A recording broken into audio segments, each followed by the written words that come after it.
With the Butt Kicker Gamer 2, what you see and what you hear is what you feel. Butt Kicker. The future is feeling.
It's time to go once again on a Tuesday night for GT3 doubleheader of racing action. But it couldn't be more a stark contrast from the venue we went racing at 7 days ago. From upstate New York over to the Motor City. We're racing today on the bumpy streets of Detroit on the circuit of Belle. Hello everyone and welcome along and welcome back to RaceSpotTV. My name, as always, is Arjuna Kankipati. Delighted to be joined alongside in the RaceSpotTV commentary booth by the one and only Joey Tebben. Joey, the Motor City, Detroit, well, we're going to be racing in the real world at a very different sort of a layout than the one that we have here today, but this will always be the superior Detroit venue, at least in my heart. We'll see, we'll see. I still have an open mind about the new track with the strange double-sided pit lane, but I've always got a soft spot towards Detroit on its traditional date on the calendar. It's a very unique track. There's only two tracks like it in the world. There's Belle Isle and there's Montreal. Racetracks that literally sit in the middle of a river, and somehow both of them are very close to Canada. So those Canadians, they love their river tracks. You can look just over the border to Canada, actually, here, over at Belle Isle. It's interesting. But we marked the halfway point of the season, and now after this, it's only going to get more interesting as we head on over to the Green Hell. Two very difficult racetracks, two very difficult challenges, although I think drivers maybe will prefer the challenge here today, Joey, than the 170-odd corners that they'll have 7 days from today. And that is confirmed. It's been debated by some drivers and some organizers over the past couple of weeks, but we are going to the Nordschleife next week, the combined layout of the Nürburgring. Were people trying to not get away from this? Yes, people were trying to get away from it. There's some people who aren't fans. I mean, honestly, I would be one of them if I was a driver. I am not of the skill required to succeed at the Nürburgring, but we're going there next week, so you better adapt, and then after that we'll get Methy and Herethi again. And then Road America and Zandvoort and Hockenheim. That'll be a little bit of sanity to end the season in the last 3 weeks. I've actually commentated now at a race at Circuit Jerez, and so I have a bit more of an understanding. I think it's going to be an interesting one in these GT3 machines, that is for sure, especially given that we saw that in the GT3 Sprint Series. So that's where it becomes so interesting. Let's talk a little bit about championship standings, though, in this GT3 Fixed Series, where Evan Smogor, with 1 win but 3 top 5s, currently sits at the top, but only splitting by Eric Kulaga by 6 points. Ultimately, Justin Delano, Dale Peterson, Gary Brown, they're all still in contention as well, only halfway through the season. This has been an exceptionally competitive championship so far, and we're going to start to see drop weeks come into consideration soon, so that'll be an even more interesting part of the championship. You do get one drop week, so you lose your worst week in terms of points. If you're somebody like Gary Brown, who's already had a bad week, you've basically used your drop week already. But if you're someone like Evan Smoger, who's been pretty consistent across the first 4 rounds, the first 3 rounds of the season, you're in much better shape championship-wise, because it's all about consistency, and that's exactly what he's been.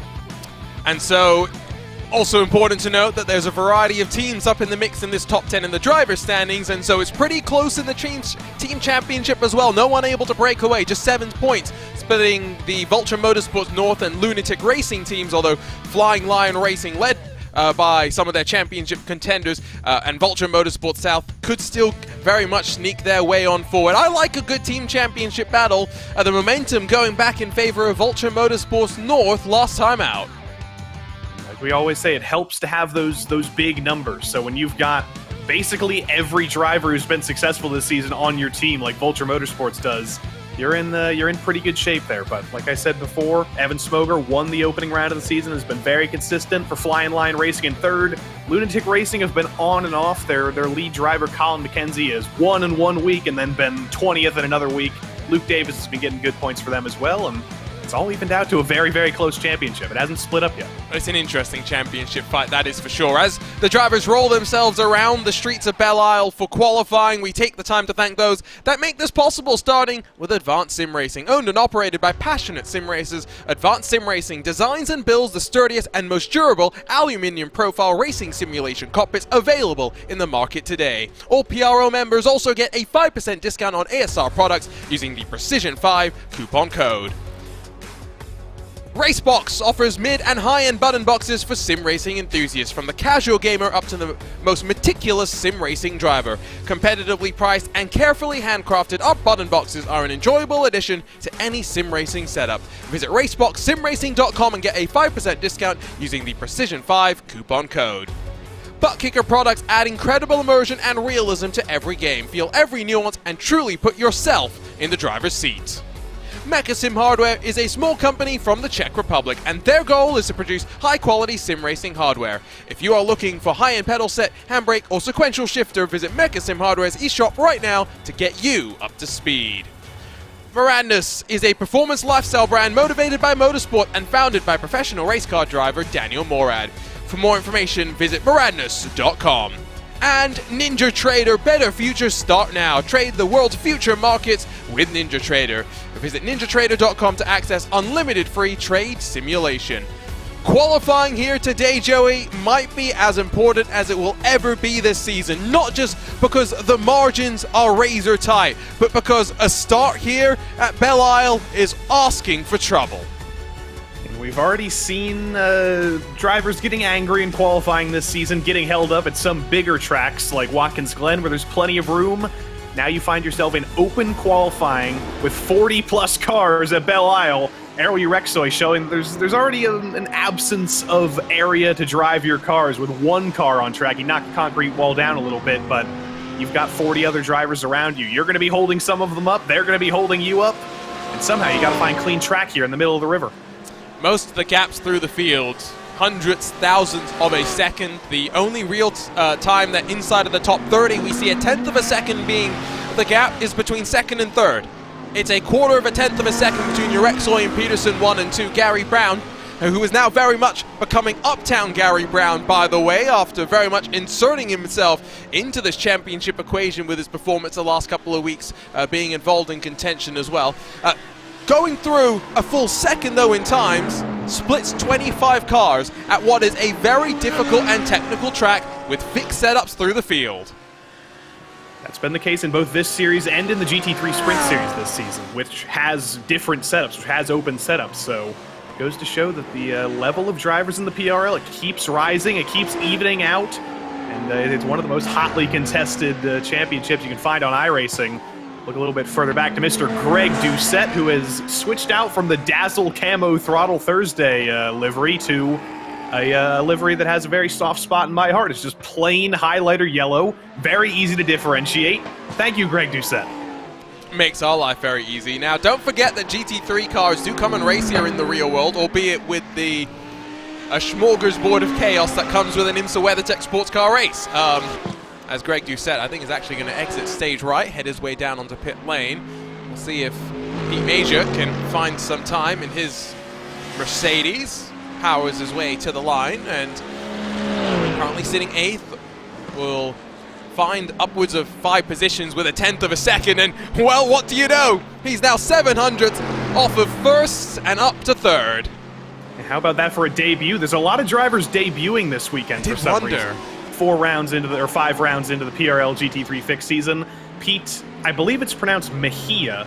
If my knowledge of Los Angeles city politics is anything to go by, there's a politician there with the last name Mejia. Mejia, so I believe okay. that's how you say that. But also, there is Kenny Rodriguez, who's been out for the first couple of weeks here. He's finally getting to participate in the series that he organizes. Mark Feil is back this weekend. Ryan Reeves, Jared Keane. That's 5 drivers making their season debut tonight. I'm glad I did get the second one before you told me, because I did go over to Jared Keane. Now, he has not succeeded with the paint just yet, although that may very well be Hugo Luis's fault, because he downloaded the paints yesterday, unfortunately. Or What are you not keen about it? That's a good one. Now, stop the puns, Joey. Nope. No? Okay. He got away with that wall smash or tap, didn't he? Because that right side, magically, through the power of the racing, iRacing gods to be specific, undented itself. Yeah, you're not going to go a 35-minute race around this place without hitting the walls at least once. So you got to make sure you hit it as square as possible. Make sure they're the littlest possible hits, because it's pure concrete everywhere. There is no margin for error, even in the heaviest braking zones. There's some runoff areas where you can do a quick flick spin, but other than that, it is concrete everywhere, and it's waiting to bite. Now, I am curious if how the start's going to work here in terms of how early the leader is going to jump, as Luke Davis jumps to the top, and by 3 full-tenths of a second. Now, draft maybe not so important at a track like this. 3/10 of a second, though, is a statement. Yeah, Aero Urexo was looking at his 2nd pole in a row, but suddenly Luke Davis, he's finished 2nd too many times this season. He wants to show everybody up here. So we see Dale Peterson a little bit further back, not in his usual highlighter yellow Ferrari, so I think we'll have to fix that in a second, but he's been doing a great job here in P3. He's always in the top 5, in the top 10. Maybe a street circuit is the place where Mr. Dale Peterson could finally get that first win. I do like a good street circuit. What is the best street circuit in the world, though? That is a good question. I would argue that if anyone says Monaco, they should be banned from RaceSpotTV. I would agree. I mean, I love Monaco just because it's just because of the nostalgia of it. Watching the race on TV, there's always a soft spot for Monaco, no matter how bad the racing actually is. But in terms of street circuits, it's got to be Long Beach. It's got to be Long Beach. There's no other options. No. Maybe St. Pete, but it's got to be Long Beach. Long Beach is the most overrated street track in the world. I still think Belle Isle is better than Long Beach. I disagree. There's more. Maybe they're about equal in terms of passing opportunities, but when it comes to the prestige of Long Beach, when it comes to the flow of Long Beach, it's unbeatable. I love it. I don't know. Maybe I have to actually go and see things over at Long Beach in person before I get a sense for the prestige. But you know. Now, what I'm very sad about is there were plans multiple times for street circuits that I would have been able to go to in the real world. There was the Port Imperial Street Circuit that was going to take place in New Jersey, right across the river from New York. That eventually died after Bernie Ecclestone and Chris Christie couldn't make it work. There was the Philadelphia Street Circuit that was proposed in the mid-2000s that obviously died because there was a street circuit in the middle of Philadelphia. There was no way that was going to actually happen. I think Chip Ganassi and Graham Rahal proposed a Pittsburgh street circuit that never came into fruition. Wait. Someone just thrown something into the chat, which does mean that everything we're now going to talk about is moot. Because if we can include the likes of Le Mans and the Nordschleife, then I refuse. Those are, by definition, the best street tracks in the world. The only part of Le Mans that's actually a street circuit is the back straight and Indianapolis and Arnage. Everything else is purpose-built, so I don't think that counts. Bathurst doesn't count either. Nor does Montreal. Nordschleife does. You can run basically all of it. I'm sorry, not going to let that pass. Angelo Veloz, by the way, did jump up inside. to the top 2 in qualifying, and now with the time expired, we run ourselves to the very end of this session. And again, remember, as Gary Brown, again, outside of the front row in his Porsche, finds his way uptown. Justin Delano in the championship fight as well. Does not find any time, but again, a full second basically splits the top 20. And it's going to get very, very aggressive here on the start. You asked a question a little bit earlier about when does Luke Davis select to go. He's going to have to go very, very early because Gary Brown, he's going to be looking uptown. He knows it's hard to pass around here. He's going to get very, very aggressive into that first braking zone at turn 3 on lap 1. So 41 cars in our field here today. That does bode ominously, but Joe, you and I were talking before we went live. You have hope and optimism for what we should expect out of the drivers here today. Of course. You know, we always come to Long Beach every season thinking that there's going to be a pile-up at the hairpin or there's going to be a track blocker somewhere, and it never actually happens. The drivers of the PRL are 99% of the time very respectful. They leave each other room. I'm hoping that I don't jinx this by saying that. And so now, final cars coming across the line. Christopher Ryan jumps up into 29th position. Pit stops are going to be an important one as well, because with such a short track, there's not really going to be much that drivers could do in terms of pit strategy here. They are going to just want to run it dry. No matter what you do, you are going to find traffic. Well, the thing that we haven't talked about yet is the possibility of going the whole race without stopping for fuel. This is a thing that happens at Long Beach every season. Somebody always decides to go off strategy and get a little crazy and save a little bit of fuel and try and make the whole race on 0 stops. Will that be possible at Detroit? There's a similar amount of straight lines. There's definitely plenty of places where you can save fuel, but who elects to go crazy enough and try that? Will it be anybody in the fixed series? I think that's only possible at Long Beach, if I remember correctly. Is it really possible here? I don't know. We'll have to find out. Oh, well, now I'm a little bit worried, so I guess we are going to have to wait to find on out. The drivers finish their way up, though, for qualifying, and so that means, as always, they get themselves gridded up and they get themselves ready to rumble. Let's run you down through the starting grid for this first race of the GT3 doubleheader, where it is going to be Luke Davis, and Gary Brown on the front row, with Angelo Velosa and Errol Orexoy on row number 2. It's Del Peterson and Pete Mejia. We'll workshop the pronunciation there and hopefully get it right for next week. What a debut, though, to be up inside of your front 3 rows. Craig Doucette, Justin Delano behind, with Jeff Carollo and Alex Wright on row number 5. It's Evan Smogor involved in our championship fight, of course, and then Ryan Chandler, the best of the Chandlers to start off, while Eric Kulaga and Jay Steffi 13th and 14th positions. It's Corey Davis and Steven Martinez 15th and 16th, with Rafael Franco, and then Jared Keane 17th and 18th positions. Plenty of new names, of course, to talk about. It's Ryan Reeves and then Buck Hamilton 19th and 20th, with Kenny Rodriguez and Mark File both joining us for the first time on row 11. Frank Johnson and Matt Hilton start in 23rd and 24th, while rolling from 25th is Matt Scherf. He's got Regan Chandler alongside. Colin McKenzie and Felix Felice 27th and 28th, with Christopher Ryan and then Michael Kulaga through the top 30, with just 1.5 seconds splitting those machines. Karanjas, Punkari, Herrera, Aaronsburg, Dick and Houston through your front 23 rows, with Ryan Luna, Waldo Walden, Chet Miller, Phil Amaro, and Sam Hill through the rest of the drivers that are already away and rolling. Joey, quick expectations as we get ready to start our doubleheader. Well, we know it's going to be tough to pass around here, so you've got to get aggressive when you get those chances to pass, but you've got to make sure to leave room for your fellow drivers. We don't want one of those track blockers. I don't want to jinx everybody. We were wondering how long your leader would wait. Luke Davis immediately picks up the throttle and launches us into racing action here in the Motor City. Great jump at the front, but most importantly, they all get through safely as they work their way over the bump at turn number 2. That's where the cars with cold tires are going to be especially slippery, but fortunately, they all figure it out and now filter their long way down into the heavy braking zone at turn number 3. Couple of cars popping out for a look, but still remarkably sensible to start things off. It gets very, very tricky there into turn 3. It's a 90-degree quarter, but it seems a little bit tighter than that when you're sending 40 cars into there on lap 1. It looks like everybody's been well behaved, single file, basically all the way back to the top 15.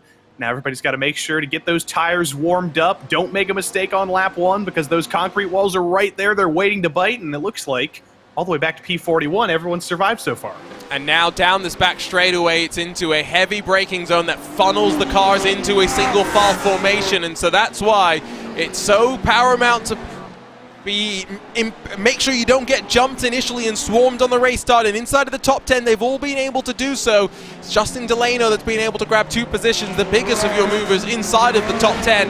Outside of that, plenty of drivers being able to work their way a couple more positions up though through some of the checkups. Working out of the final corner though, Luke Davis and Gary Brown. It's BMW from Porsche trying to stretch their legs as Angelo Veloz under fire from Errol Urexoy.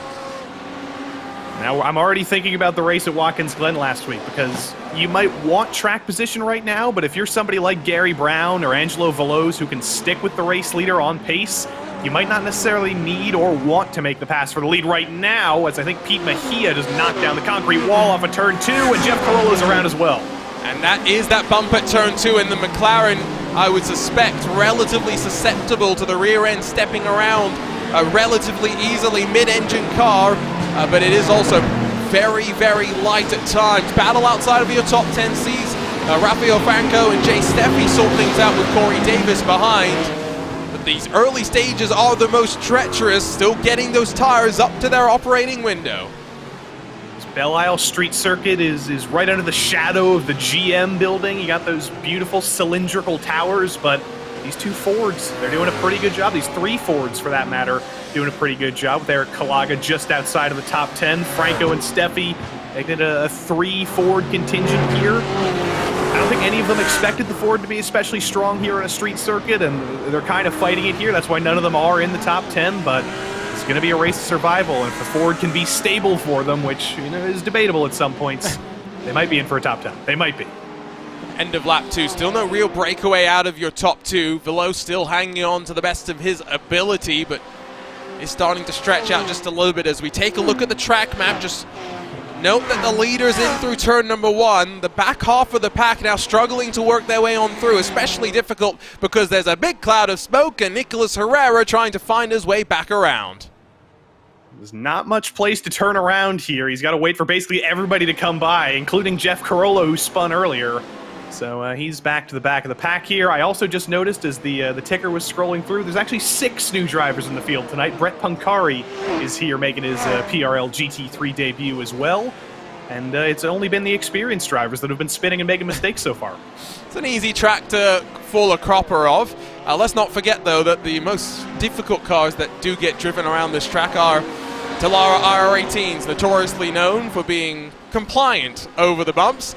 Although that's not where all the drama came a couple of years ago. That poor pace car driver in that Corvette. Poor old Mark Royce. I hope he's watching. Because, I like how you know his name. Of course I remember Mark Royce's name. I'm pretty sure he's very, very unhappy that that's the reason most people know his name, but, you can't deny history. You gotta own it. I don't blame him. In his defense, he got out there the year after. I think the crash happened in 2018. He got back out there in 2019, made no mistakes, and then he was the pace car driver for the Indy 500 in 2020 as well. So he's redeemed himself. That's not bad. Yeah. To get that privilege as well to drive at the 500, I wouldn't say no to that. I was also just going to say that we've all made that mistake before. Anyone who says they haven't is a bald-faced liar. Exactly. In any car. We saw Jeff Carollo do it a little bit earlier, but other than that, shockingly, other than one little spin off a turn 2 that anybody can do, other than Nicolas Herrera spinning a little bit later, that's still 39 cars around one of the most difficult street circuits on this service, and nobody's made any noticeable mistakes. It's pretty incredible for the first 5 minutes. And as always, it just goes to show that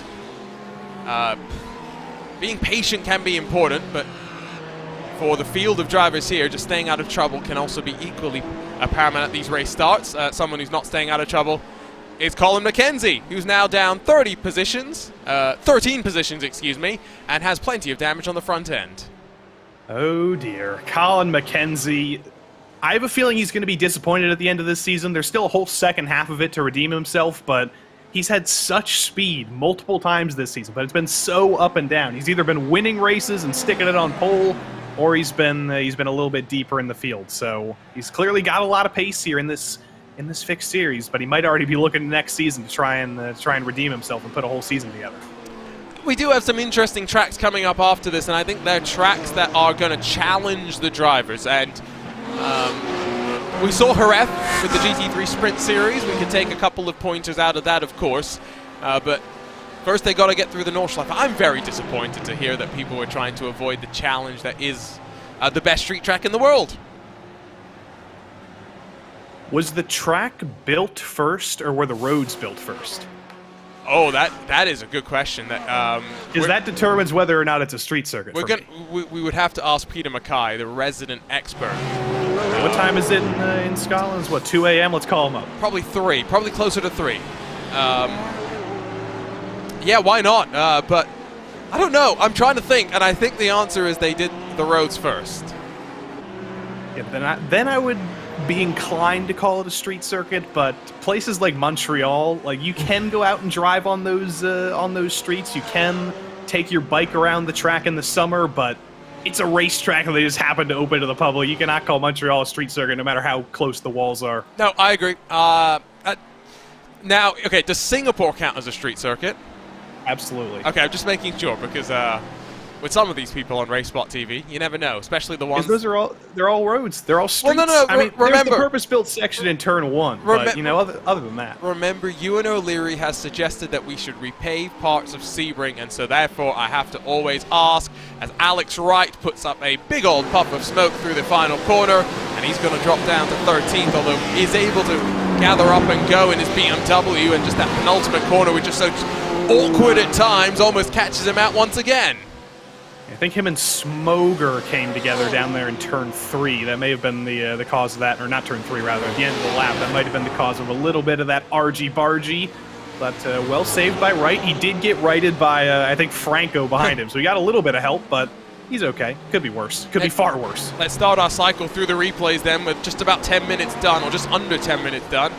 And so the BMW was involved in an incident before. I don't think you can blame the bump for that one. I'm not sure if you can, to be fair, blame the BMW either. Yeah, but well done, Jeff Carollo, there for locking that down. Just the barest of kisses to that concrete wall on the inside. So I think that's Ryan Reeves who's gone around. He's finally the first of our season rookies here that's made a little bit of a mistake. Oh, no, he's but not again, the first. No damage. Kenny Rodriguez is already out of the race. I regret to inform you. But we have to get to some of those replays before we can talk about that. So let's get to Nicholas Herrera up next. And it is that very tricky, bumpy section, and he loops it all by himself. Well done to that Porsche behind for staying out of him there. That's some heads-up driving, and heads-up driving for Herrera as well, to realize that there's a little bit of grass over there where it's easier to turn yourself around. Here's Colin McKenzie through turns 1 and 2. Ooh. Made a little bit of contact with the BMW up ahead, so it wasn't just Colin going around there. He helped somebody else get into the wall as well. And, I mean, it's a bit over-optimistic if we can be fair. But I guess the BMW gets slightly better of it. And then here comes Kenny Rodriguez, and he's already had an issue because something's not right with his car. Yeah, that is a crabbing Ferrari right there, but I'm wondering where he actually hit the wall. It must have been out of the final corner if he didn't park it yet. Let's see here. Car looks okay here. Yeah, this is coming through through turn 1. Oh! He gets a punt from... Excuse me! Yeah. I don't even know who that is, to be honest, in the Ferrari, but we can try... That might have been Frank Johnson. Was it Frank Johnson? We can try and pick it up later. Potentially. Here's what happens then to Alex Wright, and it's going to be Smogor down the inside, and then the trees decide to block our view, and the back end of the BMW just slam into the wall. There's a little bit of a how do you do, as DJ Clark would say from Evan Smogor there, but look at this, into the final corner. Smogor peeks to the inside, and he was barely to the inside. That's a very un-Evan Smogor move. He's been so calm and consistent over the past couple of weeks that I wouldn't expect him to make a move like that. He decides not to go for the same move into turn 3 this time, but then Ryan Reeves is following him through turn 3 and loses the rear himself. That basically is a sum up of what we've seen so far today, and so we can rejoin the live pictures and say that Uptown Gary Brown is now only 1 second off the back of Luke Davis, but the gap to that BMW is starting to grow. Angelo Veloz, Cyril Rexoy, and then Dale Peterson continue to run inside of the top 5. No changes inside of the top 5 from how they started in qualifying. Or ended in qualifying, I should say. That tends to be how some of these street circuits go. It gets a little bit strung out as long as everybody survives on lap 1. But once that pit cycle comes around, I think that's when things are going to really change up here, because there's definitely some guys here who've been better at saving fuel than others. Right on board with the Ferrari of Angelo Veloz here, who's just kind of been hanging back about 2 seconds off the leader, about a second behind Gary Brown. Is he saving a little bit of fuel, or is he pushing 100% to try and stick with these guys? We'll never know the answer to that until the pit cycle kicks off in a couple of minutes' time. Does have the fastest lap of the race in the Ferrari, a 1:28.213. The pace of the leaders is still a 1:28.4, so it's not like anyone is slowing down with the tyre wear at this point. And so when we talk about tyre wear, it traditionally means that we also tend to talk about the weather on what is an abrasive surface here at Detroit. The one thing that's good, the track temperature is not necessarily very high, 72 degrees Fahrenheit. That might be about as cold as you could get here at Detroit here on iRacing. It's a nice, cool spring Michigan day. I mean, it helps that we're in the middle of a river, so that's going to cool things down with all the water around. It also helps that we're across half of a river from Canada, where it's not generally going to be that warm in spring and this time of year. It's more Canadian weather than American weather right now, I'd say. Gary Brown is really starting to put the pressure on to Luke Davis at the very front of the field. Now, Gary Brown, unfortunately, not giving us a webcam today, so we don't get to say hello to him. But you know who is giving us a webcam is someone who is returning to the series after missing a week, at least from what I remember. Say hello to Ryan Chandler. There he is. He's back. He's got the fan going in the background. Again, it tells you that it is summer in some parts of the country.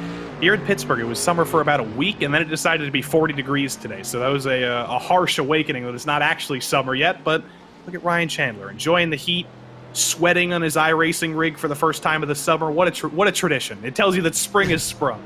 Well, and so when there's a Ryan Chandler, you've got to wonder, where's Regan Chandler? Stephen Martinez is on the back of Ryan. Here is the look at Regan Chandler back in 22nd, and he's got plenty of fighting as well. But he's got plenty of work to do if he wants to come out on top in this battle. He's got Matt Hilton up there ahead of him. It's BMW v BMW, but Regan just cool, calm, and collected right now, hanging back, not going for any crazy moves. I think he knows that over the past couple laps, he's been a little bit faster in terms of 2-3 tenths. He's actually backing up some of these corners a little bit more than Hilton is. I think he's just waiting for his moment. It's a very Regan Chandler thing to do, not to push the issue too hard and just wait for the guy ahead to make a mistake. Did you ever manage to figure out what some of those books were behind Regan, by the way? I didn't. I gotta send him a DM. Okay. I also gotta make sure I say his name correctly, Reagan, because I think I dropped a couple. I think I dropped a couple of Regans there. Yes, I think I'm regressing. You can blame me for that one because I think I started you off on it, didn't I? You did. Yeah, Regan Chandler. Thank you for correcting me. Reagan. I have not had a day off broadcasting in about 2.5, 3 weeks, so I'm going a bit stir crazy. I'm not complaining. Weren't you here in the booth last week on Wednesday when Richard Regan Jr. won the Xfinity race? That doesn't help. That doesn't help at all. I was, wasn't I? Because you can't even remember at this point. Because I had to step in. No, that was the one I had to step in on late notice for. Yeah, that's the one that I couldn't make. Yeah. Was it you or Dylan that... I thought I replaced Dylan. I think it was both of us. Who did I commentate with? Oh, my word. I think it was you and O'Leary. Was he there? It very well could have been. It was because it was Martinsville and you ditched us. Oh, God. I had repressed those memories and now they're coming back to me. Yeah, we're all getting O'Learius out here. Now I need... No. Ewan is back in my good books. You're very much in the bad books. Oh, no. So is Dylan. Oh no! That was an interesting one. I've been part of history at Martinsville in a league where we had the most cautions in series history in one of their races there. The sad part was I thought the truck race could have been really good because it started off very, very poorly and then finished off really, really well. Whereas I felt, or maybe it was the other way around, and then the Xfinity race started very green and then got a lot more crazy at the end. That's the tale of two cities on Wednesday nights for the PRL. The Truck Series, there's been some teething issues this season, but we've had some pretty good races. And then the Xfinity Series, that's when some of the biggest drivers in the series, you got the top 3 winningest drivers in PRL history with Holly and Regan and Acosta. So you got plenty of names to watch on Wednesday night, but you got a big name here. Matt Scherf, first driver to kick off the pit cycle. And this is critical because he was in the second half of the field, and he knows that he can fall to the back of the train here and not get stuck in traffic. This could be his way of doing an undercut. Yeah, this is... When we were talking earlier about the pit strategy, we were really talking more about the people at the front, being honest. You can see that between the 77 and the 66. There is a small gap that is starting to open, but by no means is that a guaranteed slot. Matt Scherf, unfortunately, may have been... I spoke too soon about no traffic. Was maybe hoping that it was going to work out a little bit better. He's going to fire it down the inside of Sam Hill. Still has Colin McKenzie and Phil Amaro to work through before he's got a little bit more clean air, but yeah, maybe not ideal, suboptimal.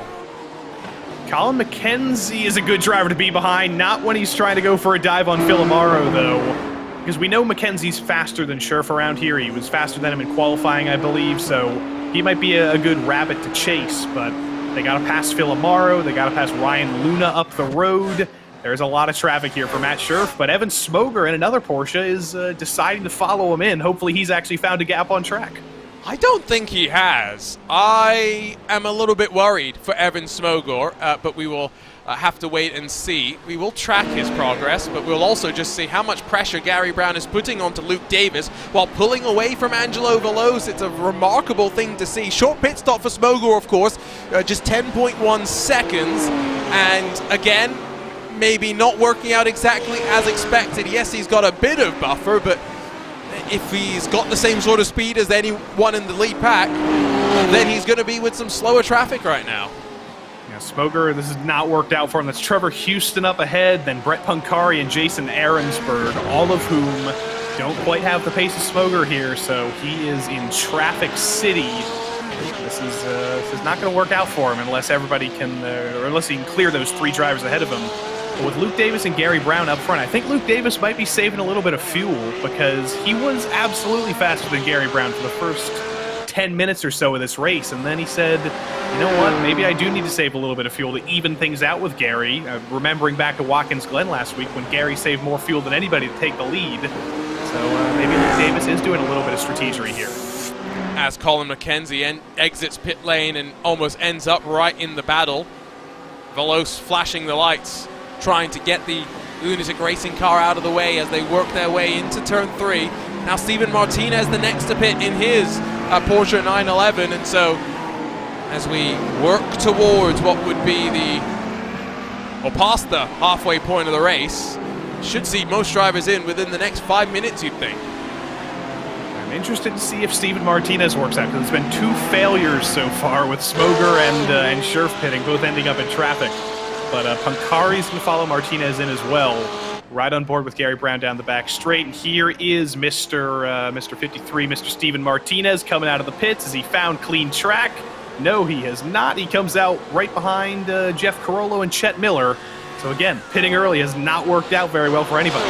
Although I guess if you work it out with the cars in front and they don't cost you too much time, it could work out okay. It's just definitely not ideal at the end of the day. Is not conducive to the type of race that I think plenty of these drivers would have been hoping for and expecting. Now, I do think that Justin Delano's had a bit of an issue because he was running up inside of the top 6 and now he's dropped down a couple of spots. So let's cycle our way on back and take a look at that. And in towards the back half of the lap. It's a very bumpy off-camber apex, and he does clip the inside wall, and then the left rear slams as well. That's multiple big hits there. Clips the inside wall first and foremost. You're going to see all 4 wheels come off the ground. That's how hard he clipped the inside here.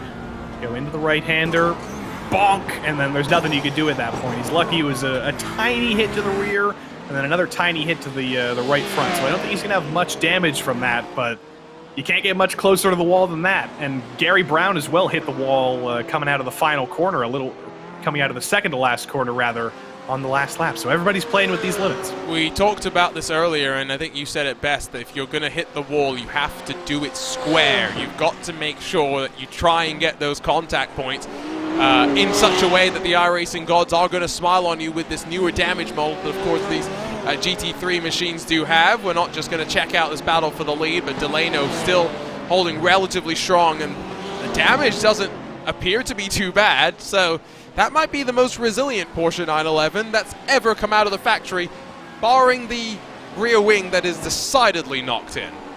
That rear wing is looking a little bit like a Detroit hot dog. It's getting a little bit floppy back there. The bun has been steamed. Is this what Detroit hot dogs are like? I don't know. Yeah, Detroit is the Coney dog, which is confusing because you would think it comes from Coney Island in New York, but no, the Coney dog comes from Detroit. Interesting. Mind being Steamed blown. bun, chili, cheese, onions. Of course, I do have to. One of my goals eventually is to travel around the U.S. and try, each cities and states' food. Philly cheesesteaks, Joey. Where would you go? Yes. Where are you recommending? The place where you go for a Philly cheesesteak, because everybody says someplace different, but the only answer is you go to whatever random Italian pizza parlor is closest to you. You don't have to go to any specific place. Pat's and Gino's are fine if you're a tourist, but you're not going to get the best cheesesteak there. You just go to whatever pizza parlor is closest to you, ask for a cheesesteak. There you go. Done. Easy. Interesting. Joey Tebbin's recommendation. There you go. Yeah, just any place. That's the recommendation. Any place. If you do get food poisoning, again, what's your Twitter handle? Joey Race Cars? Well, you can report the restaurants. I'm pretty sure the FDA probably has a portal there, whatever local public health authority, they got a portal for that. But something that I just learned before we leave the topic of hot dogs, so I'm not going to let us leave this. If you go to Chicago, there's a chain of hot dog restaurants, but all of them are inside Home Depot locations. What? What's it called?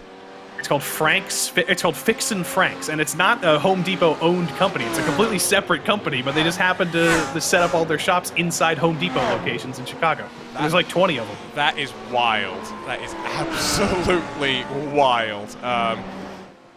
We got Taker onto pit lane as one of our new Mercedes dived their way on down. Speaking of new cars, I just saw Jared Keane, unfortunately, was stopped, and well, that explains a lot. He's still trying to point himself around, gets another bonk, and eventually pointed back in the right direction. I was going to say it looked like he didn't hit a wall, but there is a little bit of damage there on the front end, so I think he may not have been so lucky. Luke Davis now is he's pulling away now, so I think he has saved all the fuel he needed to save, and he's back on 100% now. So we'll see if that's actually the case as we take a look at one of the Audis, a Ryan Luna. Oh dear, he's getting a little bit too late in the brakes, bonking the tires, but could have been worse. And this is going to be Jared Keane, I imagine, taking a hefty hit in the curb. Well, and that's Ryan Luna in front, and so I just wonder if he was maybe slightly put off there, and then target fixation. Yeah, exactly. Luna's very, very wide, and I imagine Jared Keane probably hadn't hit that curb once in the entirety of the race beforehand, but just with a little bit of target fixation to something changing up front. He changed his line a little bit and wasn't ready for the adjustment. As here comes Davis and Brown. Oh, and that's going to be you can send it on pit entry here. Gary Brown had some overlap, but then as it funnels on in, he had to give the ghost up. Dale Peterson will go one extra lap, as will Greg Doucette from inside of your front six. They're followed by Justin Delano, even though he may have a little bit of damage. It's your cars of Davis and Brown, though, that find their way into the box, and of course, no tires. It's just enough fuel to get them to the end. Has Luke Davis been able to save some fuel up front? Has Gary Brown been able to save some fuel? Brown beats him. He's done it again. We can't call him Uptown Gary Brown anymore. We've got to call him feather-footed Gary Brown, as Luke Davis just not firing off at all, and Angelo Veloso will try and now fight for net second. Did Davis have the pit limiter stuck open or something? That was bizarre. Coming out of pit lane, he just didn't go. Under braking into turn 3 now. Around the outside goes Angelo Veloso. That's not a place where you can normally go for a move. That was fantastic. Bold bravery there as well with cold tires. Even though they're not changing them coming out of pit lane, they're always just going to take a little bit of time to fire on up. Just listen. I think he did. I don't know if he clicked the wrong button or something, or if he just forgot, but let's see here. Coming out of pit lane. So he did, no, bizarre. He definitely didn't turn it on, but that was turn it off initially rather, but that was partially because his pit box was in such a spot that he didn't get up to the limiter by the time he then had to turn right. And so once he got to a point when he would have hit the limiter back on the power, it was too late. He then, I think, panic hit it, and then hit it again accidentally, and then finally got it through and out of the pit limiter mode, and that's almost just binned himself there coming through the hairpin towards the final sector. Luke Davis has not had the best lap or so here, and now does hit the wall.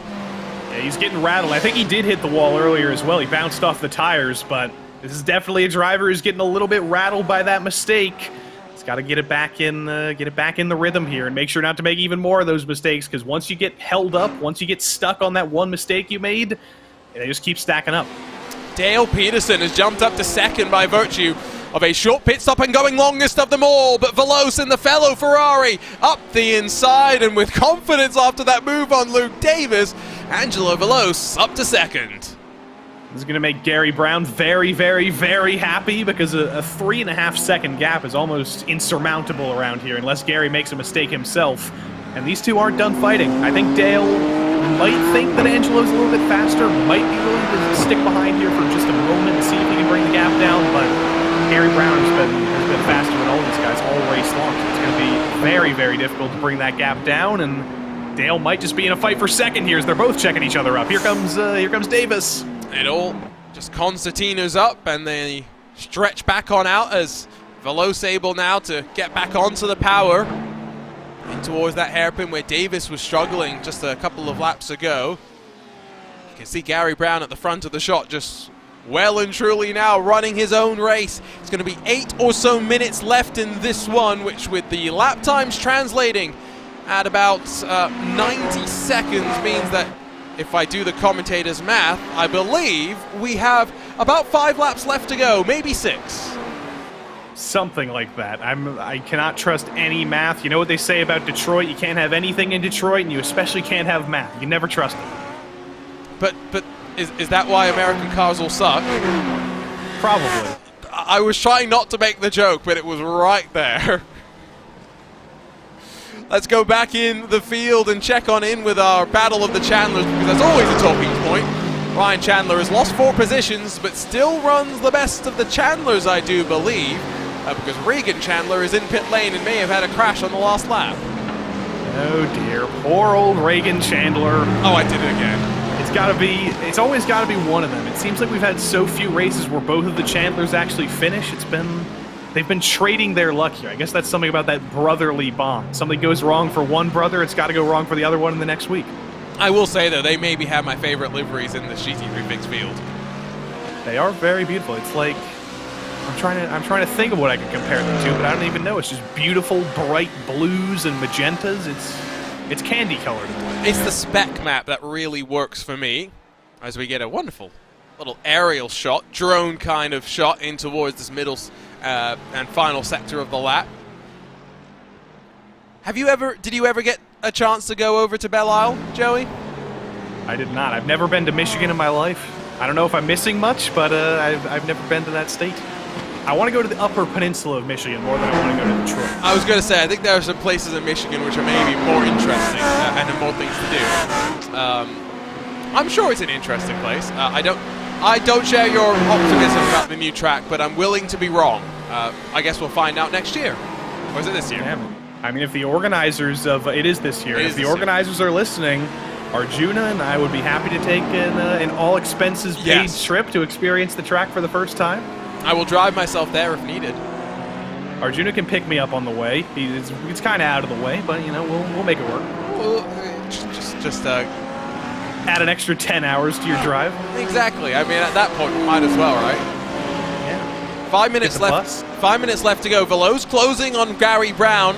Don't think at a rate of knots conducive to him getting up to a challenge for the lead. It does mean, though, effectively now we focus on a battle for third as Evan Smogor clipped by Ryan Chandler as Smogor now disappears to pit lane. That's the first mistake we've seen out of Evan Smogor all season long. So Belle Isle, it's the Twilight Zone. Nobody can escape it. And Ryan Chandler trying to recover. I think that suspension's broken as Matt Scherf tries to go around the outside of him. But he's missing the front end of that Mercedes for sure. That's an incredible feat of engineering, because I've never seen a car have a black hole underneath the bumper. It's beautiful. And he just is too hot. And you wonder if the weight I think that's Corey Davis in the plum red Lamborghini that hits the wall. Cherry, candy apple red, or whatever we called it, that hits the wall. Evan Smogor, I just wonder if the engine being at the rear means that the balance of the car on these bumps is just a little bit more perceptible to being unloaded at the wrong time. Maybe the Porsche is the most difficult car of them all in situations like this, but it's a car that more than makes up for it when it's sprinkling with rain. Well, if you look at all the cars that are out of this race, or at least have pitted with heavy damage, it's Porsche, then 3 Lamborghinis and 3 BMWs. So all of those cars have just been not cooperative around this place. The Ferrari has seemingly been very, very cooperative. There's multiple of them in the top 10. The Audi and the Ford have both been very stable, but you don't want to be in a rear-engine Porsche. You don't want to be in a BMW or a Lamborghini either, for that matter, apparently.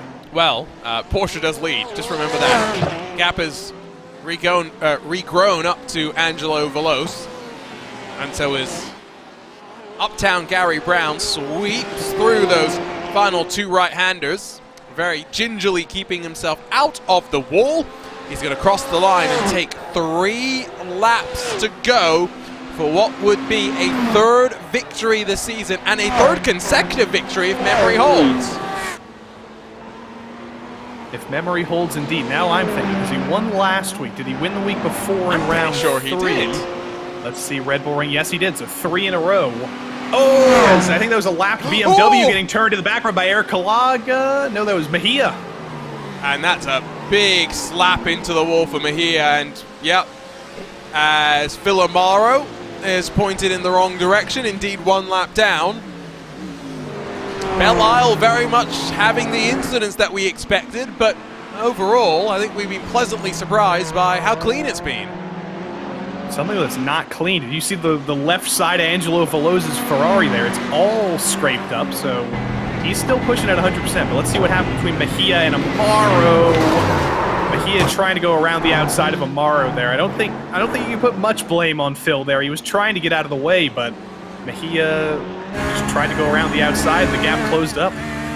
On board with Delano, who I tell you what, bravery pin there, but is also going to require a change of underwear in about 2 minutes' time.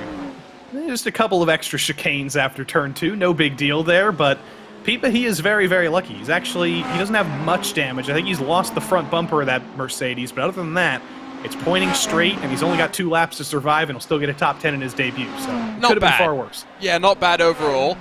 Veloce, I don't think, has hit the wall as hard as maybe would have required him to slow down more significantly, but it maybe is definitely just worrying him a little bit because he's not in the clutches of Dale Peterson by any means here, especially as Peterson makes a slight mistake through turns 1 and 2 and opens the door to Luke Davis to head down the inside and hold up this gaggle now for 3rd position, but I was just about to say Veloce should be worried.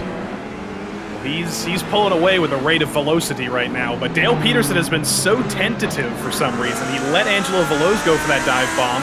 He let Luke Davis dive into the inside of him. Now they're 3 wide, and that is not going to work. Arrow Urexoi wrecks 4 cars. Yeah, unfortunately, the name does fit on this occasion.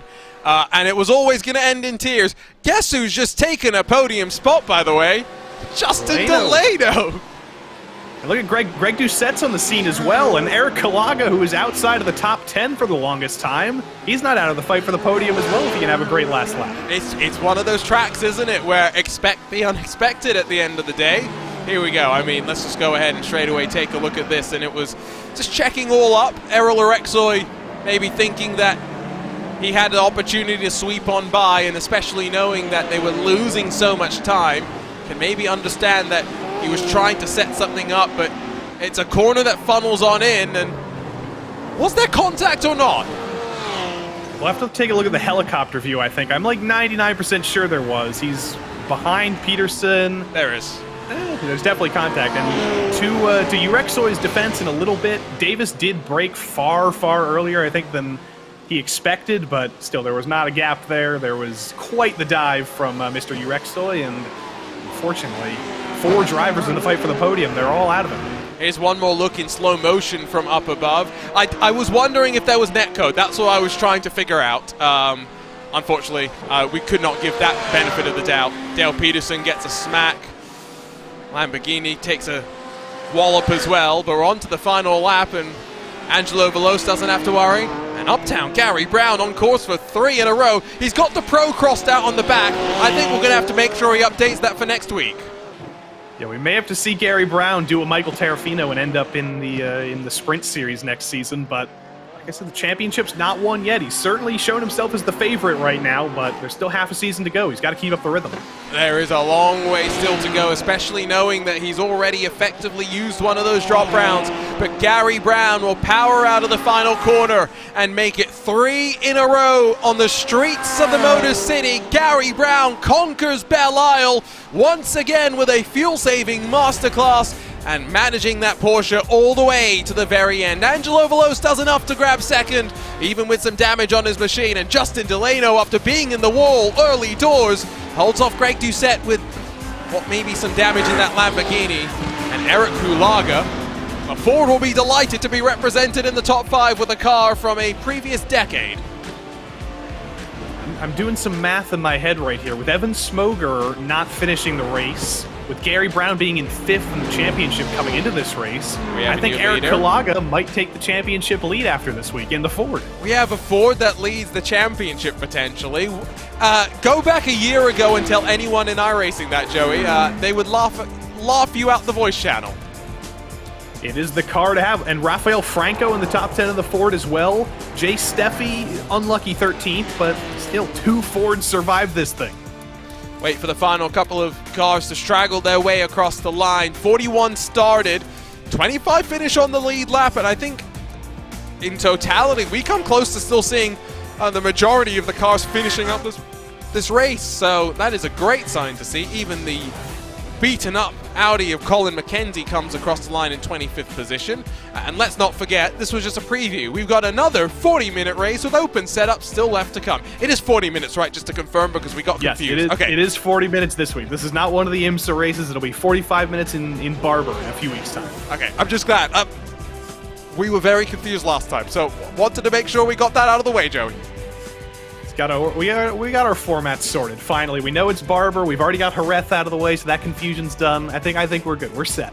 And we think we know what's going on for the rest of the schedule, although apparently the drivers are trying to change things up. Here's a look at the results for these GT3 Fixed Series after 24 laps. Uptown Gary Brown secures a 3rd victory on the trot to potentially work his way even closer into championship contention. It is Angelo Veloce, though, about 5 seconds back, that finishes 2nd. Justin Delano, after smacking the wall in the early stages, or able to recover, he will be bowing to the iRacing gods. Greg Doucette 4th in the Throttle Thursday number 77, while Eric Kulaga finishes in 5th in the Ford and potentially takes the championship lead. It's Pete Mejia on debut in 6th, with Rafael Franco making it 2 of the blue ovals inside of the top 10. Alex Wright, Errol Urexoy, and then Buck Hamilton through the top 10, with Urexoy being involved in an incident that I'm sure the race stewards will take a look at after this one. Hamilton, as well as Franco, up 10 positions come the end of the day. It's Corey Davis, Mark Fallon, then Jay Steffi 11th, 12th, and 13th, with Ryan Chandler able to come across the line in 14th spot. Stephen Martinez, Frank Johnson, and then Matt Hilton complete the top 17, with Matt Sheriff, Nicholas Carangas, and then Jeff Carollo bookending your top 20. It's Brett Pancari and then Jason Ahrensberg scored within a minute of your race leader, with Ryan Reeves, Chet Miller, Colin McKenzie, Waldo Walden, Ryan Luna, and Michael Kulaga all scored on your lead lap. Dale Peterson, the first of those 1 lap down after being involved in that incident coming onto the back straight. Chad Dick also scored 1 lap down, along with Luke Davis, Evan Smogor, Phil Amaro, in being involved in incidents later on. Trevor Houston, Christopher Ryan, Sam Hill, Regan Chandler, Felix Feliz, Jared Keane, and then Nicholas Herrera through the top 40, while Kenny Rodriguez, the final of the 41 machines that took to the green flag here to get the evening's action underway. Once again, we head down to Victory Lane, where for the 3rd week in a row, it's Joey Tebbin chatting with Gary Brown. If you weren't Uptown Gary Brown last week, I'm saying you're Uptown officially now, especially in the streets of Detroit. Talk us through 40 minutes or 35 minutes at Detroit. How'd you keep it out of the wall? Carefully. Boy, that's definitely a tough track to keep that off the wall. I think I hit the wall 1 time, and that's got to be a record for me for sure. Yeah, everybody got 1 bite out of the wall. I think it evened out, but we're past the halfway point of the season now. That's 3 wins in 5 races for you. What do you need to do in the next 5 races to make sure you can hang on to this championship lead? Wow, yeah, 3 in a row. I can't believe it. That's crazy. I don't know. Keep practicing. That's what I've been doing to get here, and I'm just going to keep at it, keep my head down, and keep going. Another pit strategy win, I think, is what happened today. So, yeah, that was a lot of fun. Good stuff. Congrats on 3 in a row, Gary. We'll see you at the craziness of the Nürburgring next week. Thank you very much. See you guys next week. Downtown Gary Brown, or uptown Gary Brown, maybe midtown Gary Brown. We don't know. But next up, for the first time here, it's Mr. Justin Delano. We get to talk to him on the podium. That's 2 podiums in a row for you, Justin, as well, at 2 very different tracks. How'd you survive to the podium? You had a couple of close calls. That's just it. I survived. I definitely didn't have pace today. I messed up the car pretty early on, and that gave me a bunch of understeer through 1 and 2, and just managed to putz it around until that big incident at the end. So I'm always very interested in the extracurricular activities of PRL drivers, and Mr. Delano's Discord username is Justin B. Swimmin', so I'm done talking about racing. Tell us about the swimming. Through my high school and college career, I was on the swim team, so that's where that came from. Which college? I currently go to Ohio Northern. You know who else went to Ohio Northern? It is GT3 Sprint Series driver Ted Lowendick, so we got to get you 2 guys together. That'd be sweet. Anyway, Battle Justin, of congratulations on the Houston's. podium 2 weeks in a row, and we'll get you in contact with Ted, and we'll see you next week. All right, thank you. Justin Delano on the podium once more, and that looks to be all the drivers who want to talk to us, Arjuna, but it's 2 Porsche drivers and a tale of 2 very different races. Oh, that's for sure. Gary Brown calling it a victory in strategy. I don't think he's entirely wrong to say that either, but that's important because these are races predicated on winning a strategy game with a enforced pit stop effectively through the limited fuel tank that these drivers do have to contend with. You've got to be able to work on that fuel number and hit the mark for whatever the rest of your competitors are going to do. Of course, quick look at the rest of the schedule. Both the GT3 Fixed and the GT3 Sprint Series heading over to the Green Hell 7 days from today. Now, this is a track where you've got to first remember 170 corners, then figure out the best way through them, and then actually be able to put that all together lap after lap after lap. Now, with 40 minutes for these drivers, we're only looking at 5 or 6 laps in reality, but those are going to be maybe the toughest 5 or 6 laps of the season. The thing about the Nordschleife is that it's basically, it's not like you're driving 5 or 6 laps of a track. It's like you're driving 5 laps of 10 different tracks at once. So it is a great challenge. It's the impossible challenge that somebody's going to have to figure out a way to survive, and it's going to be tough enough for us here in the booth because I got to live up to Arjuna. I got to get studying on my corner names. Good. We're gonna watch all these replays, Joey, and I'm gonna expect you to go, oh, that's Galgenkopf, that's Hoa Act, that's Bergwerk. I mean, I'll break out some random German syllables and I'll probably trick somebody. Oh, he's lost it through Schlagenheim. That might actually be a quarter name once upon a time. Probably. Anyway, probably. I think the other thing to remember is that we're looking at it now, there are long runs. This is a track where setups have got to be a compromise. You need to be fast in a straight line, but of course, you do need to be able to work through plenty of the twisty things as well. Over then, back to the Motor City, with one more race still on the agenda. The drivers of the GT3 Fixed Series hand things over to the GT3 Sprint Series as we get ready to go. Once again, this time with 40 minutes on the clock and open setups for the drivers to work their way over the bumps the best they can. It's a championship, of course, that has seen plenty of new drivers enter themselves into contention, some returning drivers as well. It's a championship that sees 3 drivers split by 12 points, with Abner Acosta, Francis Romero, and Ryan Puctel all very much in championship contention. We look at the schedule, not much has really changed since the GT3 Fixed Series other than the flip of a couple of different tracks and, of course, Barber versus Watkins Glen. Ultimately, it's this next half of the season, Joey, where we talk about the fact that you only get 1 drop week. None of these next tracks have room for runoff. They are old school in their nature. They are unforgiving and unrelentless. The only place I'd say that's even slightly forgiving is the Hockenheim ring in the final week, but unfortunately, you can't drop the final week, so you're going to have a little bit of margin for error at Hockenheim, but you're going to have no margin for error because you can't drop the final week. You've got to keep the performance up there. It's going to be a race of survival tonight, like Gary Brown and Delano said in the Fixed Series. It's going to be like that in the Sprint Series at Belle Isle as well, and then 4 very, very different tracks until we get to a Grade 1 season finale. As we take a look now at our championship standings, the important thing to remember is we've had 4 different races and 4 different winners, none of them currently sitting inside of your top 7. Yes, Beckham Jasir has 2 wins and runs in 8th position, but consistency is what wins championships. And so Abner Acosta, with his run of form so far, and Francis Romero, and then of course Fran Puctel, they're only split by 12 points amongst the 3 of them. Puctel and Romero tied on 2nd, and then Yaquez a further 23 points further off. Ultimately, heading into this race, for Acosta, Romero, and Puctel, they've just got to keep doing, Joey, what they've done so far. And they've got to hope that some of those guys who have had bad luck in the first 4 rounds of the season don't start getting on a hot streak. Martin Crisp, who sits 5th, was on pole at Jerez. Very easily could have won the race, but made a mistake on pit entry, got a penalty, and got completely taken out of the consideration.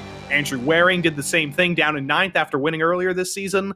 Acosta's absolutely not been the fastest driver in the field this season, but he's been the most consistent, even with the mistake at Jerez. And Castillo and Puctel as well have been similarly consistent. That's why they're the top 3.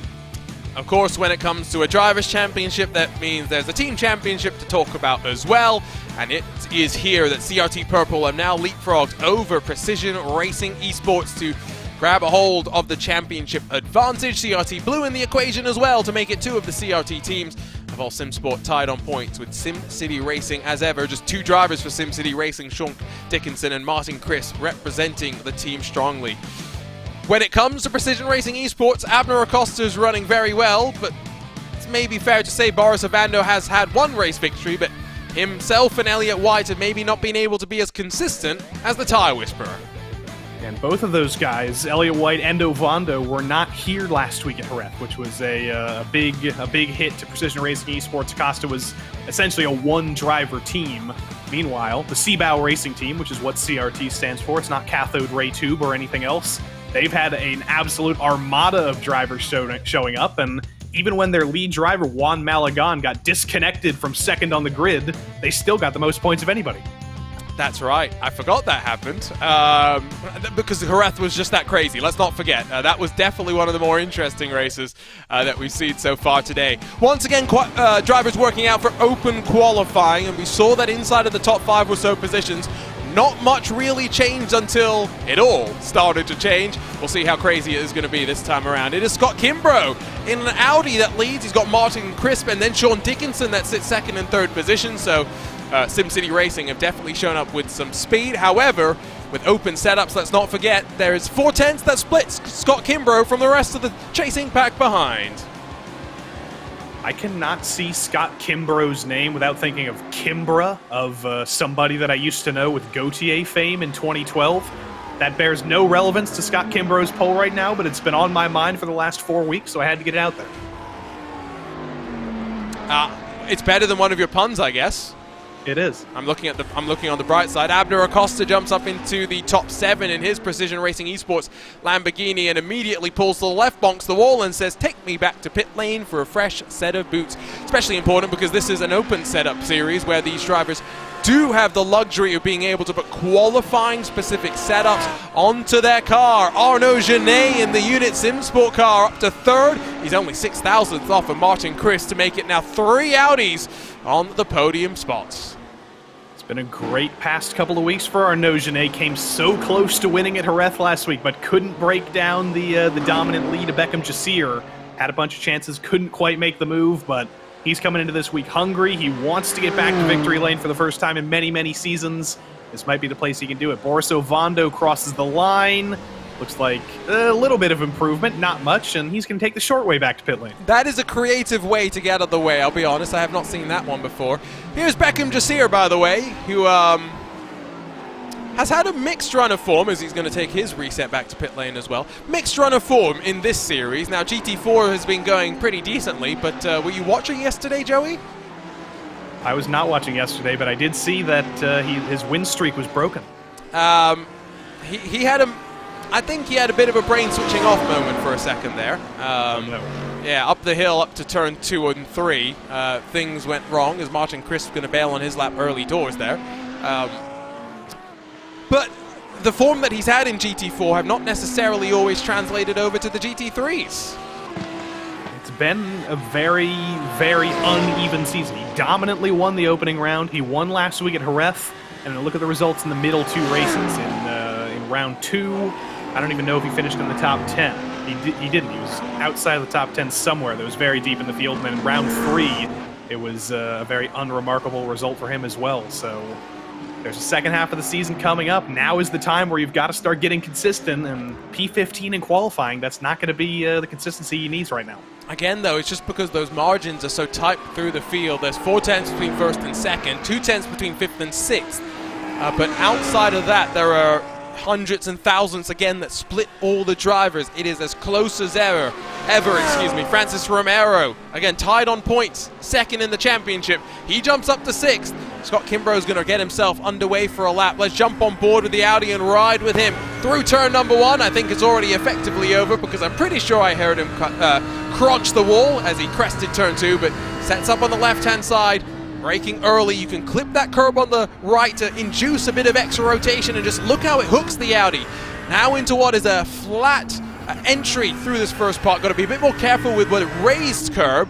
Same sort of thing here, especially in some of the GT3 cars that don't straddle curbs so well. Very, very tentative. You always want to turn in early, but you always know that you have the risk of hitting the wall. Kimbrough, in fact, maybe had a bit too much understeer, struggled to get on the power, maybe not getting enough turn-in rotation on power with the car. Now down the back straightaway and trying to sweep to the left-hand side and just set up as much on entry to maximize speed into this middle sector of the lap. Is not looking the most committed through times, but maybe he's just got some speed out of the car in the setup. You can just see as he feathers the throttle through the double left-hander, how much he's just having to be patient with the car, trying to avoid getting the traction control cutting on in, which of course would compromise so much of that lap time. But now as he comes through these final 2 corners, which are fast but so easy to understeer through if you are too committed through them, don't really feel like this is a lap that's going to improve the time, but I don't think it's a time that needs improving, Joey. I don't think it's a lap that's going to count in the first place either. Yeah, it's a second off, and he did hit the wall coming out of turn 2, so that was never going to count in the first place. But now he's back on the pace, off of turn 2 this time, does stay out of the wall, does not clip it this time, so he will have 1 more chance here, or 2 more chances, depending on how much fuel is in the car to improve. Into turn 3 again here. Looks very, very clean, looks very, very tidy. He might have some traffic up ahead, though, with one of the We Race Esports Audis. I do want to find out where he's found 4 tenths of a second, because that is something. Gonzalo Cortez is in what I think is a 3rd different paint scheme this season, because he started in his 1 new paint scheme, then he changed up into this black and blue Logitech paint scheme, and I have a feeling the color has become a little bit lighter to help us differentiate. He might be going insane, but either way, it's not the red balloon livery that we saw him in for the past couple of seasons, and I'm still not adjusted to it. Joey, insane? Never. Andres Espinosa up to 7th spot. Sean Dickinson is in pit lane with 90 seconds left to go. Remember, open qualifying, you can finish the lap that you are on, and so if you set yourself up like Scott Kimbrough did to bail on that previous attempt with enough fuel, may still have enough time to try and find an improvement. Kimbrough, though, might see his final time. Crossed the line in qualifying this time. And so as he gets his Audi towards the flag stand, it's a 1:26.8. It's 3 tenths off, but again, he's still faster than the rest of the field with that lap time. We go around 1 more time. Gonzalo Cortez with this Logitech paint scheme up into P2 on the outside of the front row. He's clearly found some time. Miguel Angel Fonseca is up to P13 as well. There's still time on the racetrack. There's still lap time that can be found, but can you actually find it if you're Martin Crisp? Arnaud Genet's already bailed, and now Martin Crisp unfortunately has an issue as well, and that's going to take out someone else on a qualifying lap. I didn't even get the chance to see who that was, but here's Gonzalo Cortez still working his way onto the back straightaway. By no means is he bailed with his qualifying flyer. Final couple of cars will come to the line. Here's Caleb Lehman, someone I don't think that will enjoy a 30-second starting spot because that is right in the thick of the danger zone, but he decides it's time to bail and practice a pit entry. Ryan O'Connor, currently, I believe, last of anybody on track, but he just found some time there from 41st to 36th. I think he might have entered this session late, and he's getting a little bit extra practice here. Caven Norris up into the top 10 as well. Yeah, we're coming to the end of the session, and so one by one, They either come into the lane and practice a very tricky pit entry. You saw Gary Brown being very committed, getting alongside with Luke Davis in the GT3 fixed race. We'll see if we're in for something similar here. Now, Gonzalo Cortez has gone one more lap and he's been able to find another couple of improvements. He does find some more time, but it's only going to be good enough to stay in second, of course. But now, within a quarter of a second of your race leader, it's going to be a bit of pressure onto Gonzalo Cortez, but the man of the moment could have been Abner Acosta, except he just smashed down the wall. That's a dead Lamborghini right there. Brian Curran, 31st, not going to improve on this lap, I don't think. He'll stay down there, but I'm starting to think about the race now. There might be a 2.5 gap between Kimbrough and Cortez, but it's one thing to have qualifying pace, it's another thing to have race pace, and we've seen so many times that a driver with a dominant run in qualifying doesn't necessarily have the race pace to back that up, and I think Gonzalo Cortez, Martin Crisp, Arnaud Genet, they're all trying to hold on to that hope. I think it's probably time that as qualifying wraps itself up and we've got all the times complete, even though we still have about 50 seconds before we go racing, that we say hello to the faces. And Joey, we're going to blame you for that background because hashtag the Joey Tebben Flan Club has shown up with a custom background. This time it's not Ted Lowendick though. Nick McLaughlin's got in on the fun. Yeah, JFC usually stands for something else, but luckily it stands for Joey Fan Club today. I believe that's Ryan Connor with the pink couch behind him. I think he's shifted the camera a little bit, so we're not seeing his unfinished basement, but he still does look like James Murphy of LCD Sound System. Kwok Nin is enjoying a swig of Coke. Arnaud Genet looking professional as always down at the bottom, and Caven Norris up there in the top left has turned invisible. Well done. He decided he needed to use the bathroom before this one, and I don't blame him because these are tense minutes in these races. Every lap feels like an age, and there's going to be 40 minutes of relentless racing. Once again, qualifying in the books, and the drivers will get themselves gridded up for what is a very, very short pace lap. It's time to run you down through the starting grid. We're getting ready to hit the halfway mark of this season, and what a season it's been so far. Championship contenders all winless, but those behind building up some momentum. Is the Motor City going to be where it all turns around for some of those further behind? Let's find out. It's Scott Kimbrough that punches his way to pole position. He'll lead us to the green with a 1:26.586. Only one other driver able to crack their way in towards the 1:26 as Gonzalo Cortez starts alongside on the front row. It's Martin Crisp and then Arnaud Genet in the Unit SimSport and SimCity Racing cars that start third and fourth. Sean Dickinson behind his teammate in the SimCity Racing car starts fifth. Francis Romero alongside to complete your top three rows. It's Andres Espinosa and then Luis Grullon 7th and 8th with Abner Acosta, the championship leader, alongside with Caven Norris to complete your top 10. It's Boris Ovando and J.R. Williams 11th and 12th with Devin Horvath and Miguel Angel Fonseca bringing some new colors, I believe, here today. Michael Terrafino's Team Beef number 94 alongside with the very purple number 6 of Juan Malagon, Nane Tavares and Beckham Jasir 17th and 18th spots. It's Diego Morales and Fernando Yaquez on row 10 with Andrew Waring and Frankie Arvello 21st and 22nd position. The second of the Unit SimSport Audis back in 23rd, Philip Magnon has David Mendoza on row 12 alongside Elliott White, and then Kwok Nin 25th and 26th with Ryan Pucktel, Joey Haynes, Oliver Rodriguez, and then Ethan Basson, the Ford, back in 30th. He's got a lot to live up to in terms of results of Eric Ulaga. It's Brian Curran, Caleb Lehman, Dave Menino, Artie Mercedes, Nick McLaughlin, and then Blake Ziti. Through your top 36, Ryan O'Connor, Josh Spears, Ron Scalny, Casey Waters, Marc-Andre Deschardins, and then Nikos Sanidakis through the top 42. It's a big field with Andrew Sharp, Jared Farrell, and then E.J. Nixon all not setting times, and they begin their roll on the shortened pace lap. And once again, Joey, after already seeing the cars in action for the GT3 Fix Series, what are you expecting with more cars on the track? I don't really know, but I know who I can ask. In-race reporter Nick McLaughlin, give us a one-word prediction here before we go green. Well, we took a risk. It didn't pay off. I think he just said something. I don't know what he said, but I'm expecting even more craziness. I think he said giggity. Giggity. Which is something.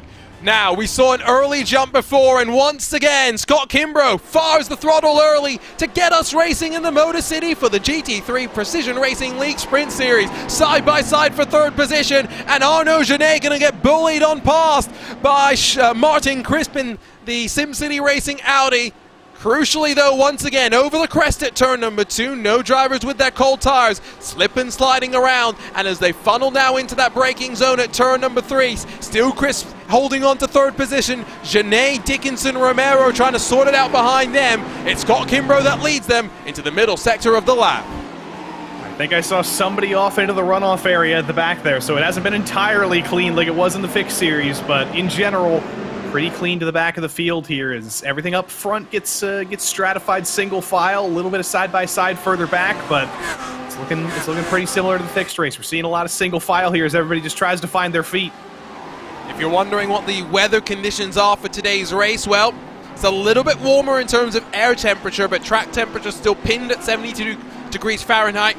There's clear skies, not a cloud to worry about, and 12 mile-an-hour winds, not much to worry about either, given that we've got concrete walls surrounding the entirety of the track. Winding out though of the final couple of corners is going to be Scott Kimbrough with Gonzalo Cortez, Martin Crisp, Arnaud Genet, Sean Dickinson, the rest of the top 5. No changes inside of the top 13. That's all a product of Scott Kimbrough's early start. He knew he didn't want to get caught up by Gonzalo Cortez, who's always aggressive. He didn't necessarily want to check up the field either and lead to an incident further back. So very smart by Scott Kimbrough up front. Now he's got to hope that he can hold the half-second lead he has right now, because you know Gonzalo Cortez behind is going to get aggressive the second he gets a chance at the lead. Abner Acosta down the inside of Luis Grullon. Kevin Norris will try and follow through as well, but not going to be able to do so in the 774. Initially, it takes to that second corner for him to be alongside, and somehow Grullon does not smack down the wall. Acosta through, but it is now going to be a track blocker. It's a big old incident. Kevin Norris part of the incident that set it all off. And I wonder who else got clipped. I definitely know Boris Ovando is getting ready to head directly to the pit lane.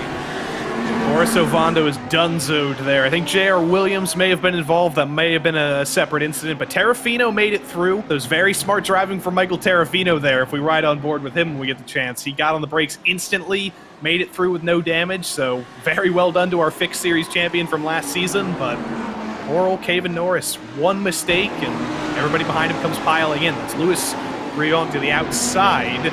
Luis doesn't do anything wrong, doesn't hit Norris or anything. I think Norris just gets a little bit too late in the brakes trying to defend, loops it around himself, and then Ovando gets a clip there from J.R. Williams, and everything kicks off. They do filter through somehow, though, so that is impressive to see. You said that we should ride on board with Michael Terrafino. Let me switch around the buttons and let's jump on board with that Team Beef BMW for a moment, as your leaders start to build up an advantage to Martin Crisp. I tell you what, with all the smoke, he got lucky that whoever was on his inside as well played nice with him.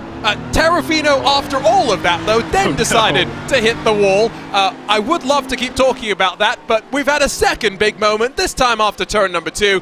I do see Nick McLaughlin mixed up in that one, as I believe is one of the Evolve SimSport Audis. Ethan Bass in his Ford got tangled up as well.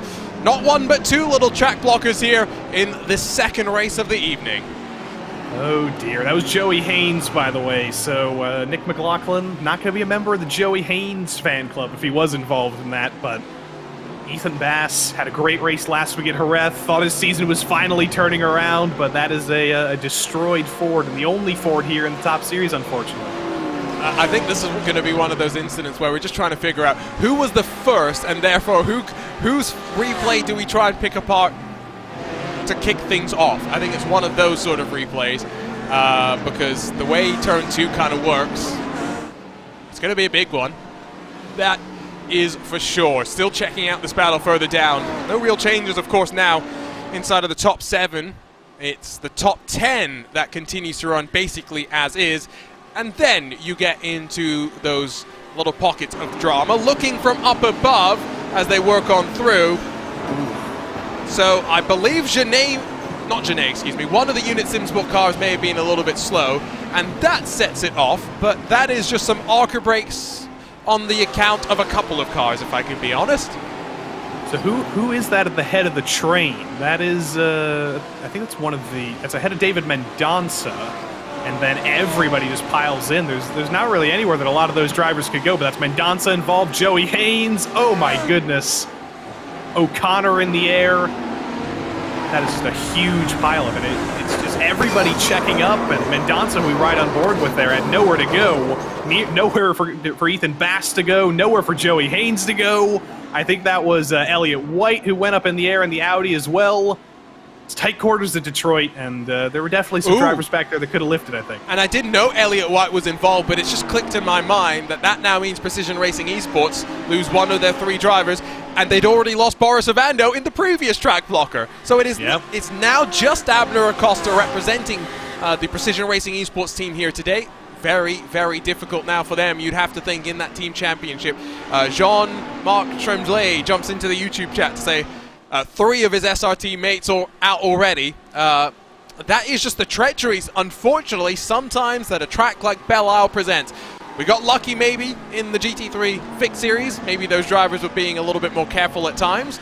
Maybe they, again, I think luck just plays a big factor in all of this. We're racing online with people all around the world, and I don't think you can necessarily blame anyone for what we've seen so far. When luck changes season after season, I think that Audi who led the train there into the incident was led by Devin Horvath. Unfortunately, talk about luck, the last driver to win in the PRL at Belle Isle in GT competition was Devin Horvath, so his luck has entirely shifted. But we've got another driver with us here in the booth. Nick McLaughlin is here. It looks like he's driving a NASCAR modified, but I think that's still an Audi. What was your perspective like through there, Nick? I think it started as an Audi. We came around that corner and it was just smoke. There was not a cleared speck of track. I thought we had a clear lane down the right side, and then there wasn't. I think I went under a car. I think you may have gone under one of your fellow Audis. I think it might have been Elliott White. We saw him get some airtime. Yeah, so, oh man, I feel so bad. Should have been more cautious. So we're dealing with a bit of damage now. I hit a wall shortly after that too, because the arrow's just lacking, and it's just a lot of fun. So how bad is the damage? Is the steering wheel straight? Are you going to be able to make it the next 32 minutes? I'll make it. We got a bit of a kink going on here, but it's drivable. Easy. There's probably cars on the streets of Detroit that are driving around right now that are even worse. But where's your teammate Ted? Where did he go this week? I'm not actually sure where Ted is, but he graciously donated me a wallpaper for my camera. Good.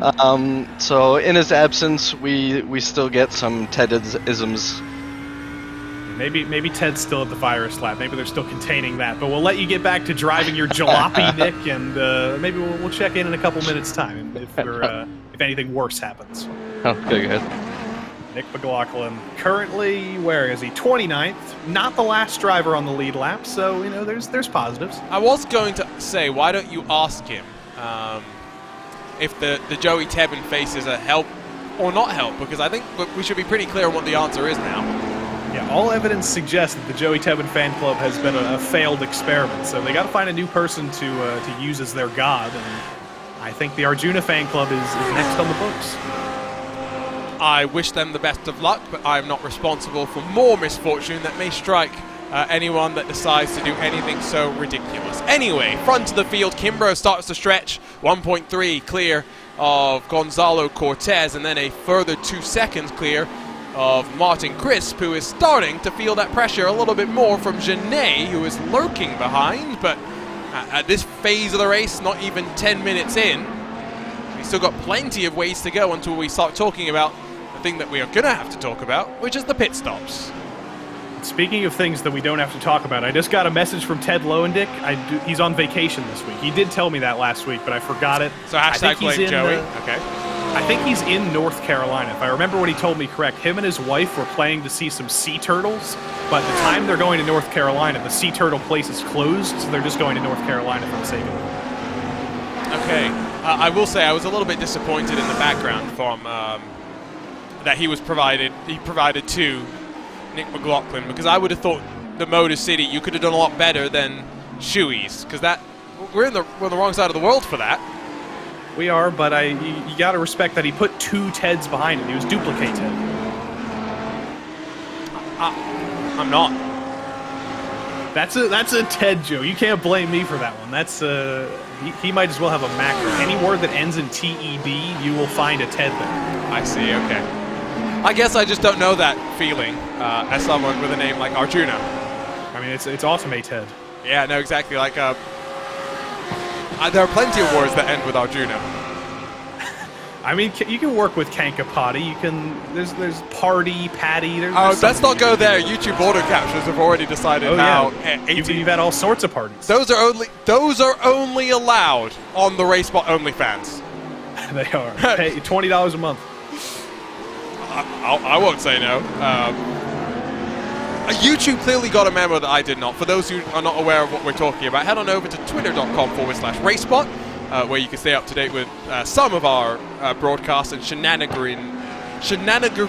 Like, what's the right way to say that word? It sounds like you're going French there. I would say shenanigans, but if we want to go to the shenanigagerie, shenanigans doesn't quite describe it. Shenanigaries. There's a word there that I think I can say. But something like that. My tongue and mouth don't want to cooperate to come out with that sound right now. Yes, apparently YouTube auto captions have a lot of fun at the expense of my name. We decided that we wanted to do some editing of Wikipedia pages. I say we, to clarify that was not anyone on staff at RaceSpot, just to make sure we're clear. But apparently Dane Baird and Hugo Luis are the 2009 Formula One Drivers' World Champion and Constructors' World Champions. Nice. As everyone knows. I think the least fun aspect of my personality is I am staunchly against Wikipedia vandalization. So that is. Are you someone that relied on Wikipedia to write your essays? Somewhat, but I love Wikipedia. There's so much good information on Wikipedia. So the only time I won't be fun, I'm gonna crack down on Wikipedia vandalization. All you people are going to prison. Nah, as James Acaster would say. Don't worry, no one at RaceSpot did it. At least that's what we'll tell everyone. We're good. It's now 3 almost seconds at the front of the field, by the way. Scott Kimbrough very much now just cantering away. And again, you've got the same conundrum of what we were talking about with the fixed series drivers, in that it's going to be difficult further up through the field traditionally to find some gaps on track. However, when you started with 44 drivers and you're down to less than 30 left running, given you've had 2 track blockers, that does tend to open up a little bit more space out on track to funnel into. Yeah, I'm a big fan of that window there. You see behind Frankie Arvello, the number 28 and 17th.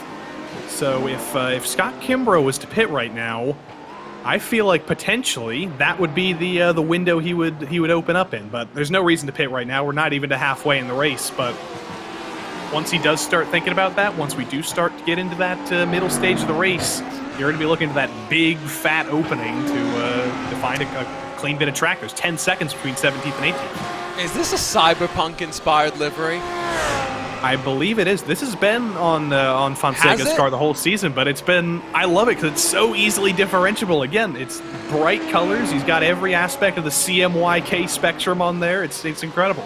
Are you a CMYK person and not RGB? I think so. Okay. You're clearly not someone that works on the web. You're clearly someone that works in print medium or something. Isn't that what it is, CMYKs for print stuff? Yeah, that's like, I just think it's more fun to say. Oh. RG, red, green, blue, those are boring, but cyan, magenta, yellow, that's so much more fun. Yeah, the programmer in me says, why do we need 4 things to describe color when we could get away with 3 things and therefore save a bit of memory? Now, what I will say is, I will applaud Miguel Angel Fonseca for persisting with the VCO logo, despite the fact that we're no longer powered by VCO. I still approve, to be clear, as one of the voices of the VCO. But, you know, there's a lot of people that would just put all the series sponsors onto their car. That's someone who loves VCO. We love everybody here on RaceSpotTV. We can put as many sponsor logos as we want, and I've also been told by Ted Lowendick that when we check back in with Nick McLaughlin a little bit later, Apparently there's a Detroit joke on the shirt, so Cyberpunk, that's... It was a kiss. It's kiss on the shirt. It's kiss on the shirt. But is Cyberpunk 2077 set in Detroit, or am I imagining things? I pre-ordered the deluxe edition. I was so disappointed with the initial release of the game, I've never touched it again, so I don't know. Let's see, I'm going to check Wikipedia right now, because I'm not going crazy. While you go off and do that, why don't we go and say hello to a couple more of our drivers' webcams, because it is always delightful when they share their faces with us and we can take a look on board with them. Like Joey said, we now are getting a look at the very pink couch of Ryan O'Connor, and not any fiberglass anymore, as I think Joey was saying that we were getting a week ago. But virtual reality, you always get to see where the driver is looking, and you can see him trying to find his apex, looking straight again, turning that attention towards an apex. I always enjoy seeing this, because if something goes wrong, you can also then see where they're looking, trying to figure out where to go. Yeah, and this is how it starts, and we go back to Ryan O'Connor's house. I'm getting all this LCD sound system out of my system here, because it is such an incredible likeness, and he's doing a great job here for his own respect here in this race. Didn't have the best qualifying, but survived all the calamity. He's up into the top 20, and he's holding back his fellow Ryan Pucktel right now, who's 4th in the championship. He's doing a great job. Interesting how straight he's effectively looking as he works through those double left-handers. Or maybe that's just the perspective and the shift of the camera. But always interesting to see. Pit stop's underway. Fernando Yaquez brings it on in even before we get to the halfway point of the race. So I'm a bit surprised about that. I don't know if this is a smart decision for Fernando Yaquez here, because he's not going to fall into that 10-second window, because he was right ahead of it. He might end up behind it. We'll have to see here. He will, here. just about. Yeah, he'll probably be behind it, but how close behind it will he be? Skolny goes by, Spears goes by, Sonadakis is coming by now, Artie Mercedes, Nick McLaughlin as well. This does not work. He's going to come out right behind Nick McLaughlin, who's heavily damaged. To be honest, that's about as bad as it could be as well, in my opinion. You're at the very back and behind 6 or 7 cars. Abner Acosta works past Andres Espinosa, and now has a 2-second margin to focus up the road towards Francis Romero, of course, one of those championship contenders that we will continue to work and focus our attention towards. Ryan Pucktel not having the best luck in terms of championship fights, and so it does open the door for potentially some of the other competitors to have some decent runs. Scott Kimbrough missing in action last time out, did have decent runs in the first 2 rounds of the championship, but I think it's fair to say this is a turn of speed that is somewhat unexpected. Sometimes it is what happens when you come to tracks like this, Joey, where it's unfamiliar environments. There are just drivers that are able to get that rhythm and get up to speed quicker than anyone else. There's always one driver who's especially strong at street circuits compared to anywhere else. Whether it's in real life, you've got your own street circuit masters, or whether it's in this series, there's always somebody who just kind of rides above the rest. And when you find your rhythm on a street circuit, and especially when you have a setup that's working with you in that rhythm like Scott Kimbrough is, it's very, very difficult to even match pace like that once somebody just locks in and finds the rhythm in a place like this. On board with Genet once again, losing track of Martin Crisp up the road. I'm still going to complain that we don't get the colorful SimCity racing cars, although they do have the wing mirrors colored for us this time. That might be just the traditional blue for the Pro Color cars, though. Yeah, I think they are both blue, but they're in different cars. So Crisp is in an Audi, and Dickinson's in a Lamborghini, so that eases it. He went to all that effort to make the colorful versions of the livery, and then we don't get to see them for more than one race? Maybe it's like the Alpine livery in F1, where some locations get the pink car, some locations get the blue car. That was just for the start of the season, I thought, last year, It's a promotional campaign for Christmas. I think it was like the first 3 rounds. Yeah, no, I think it was something. It's a little different than the case that Alfa Romeo Sauber have now in Formula One, where they're sponsored by a gambling company. It's Alfa Romeo Stake, or Stake Alfa Romeo, whatever it's called. And obviously certain countries have regulations about promoting gambling, or in some cases just flat out don't allow it, much like tobacco. And what used to happen back in the day in F1 is you'd have like the the barcodes, which was like the on the Ferraris, the subliminal messaging and whatnot. It wouldn't be explicitly Scuderia Ferrari insert cigarette brand here, but you knew it was. Now what they've done to get around that is, of course, Stake owns Kick, which is a streaming service that is effectively just Twitch in more ways than one. And so Alfa Romeo will no longer, it won't be Alfa Romeo Stake at tracks that they're not allowed to call it Alfa Romeo Stake at. Instead, it will just be Alfa Romeo Kick.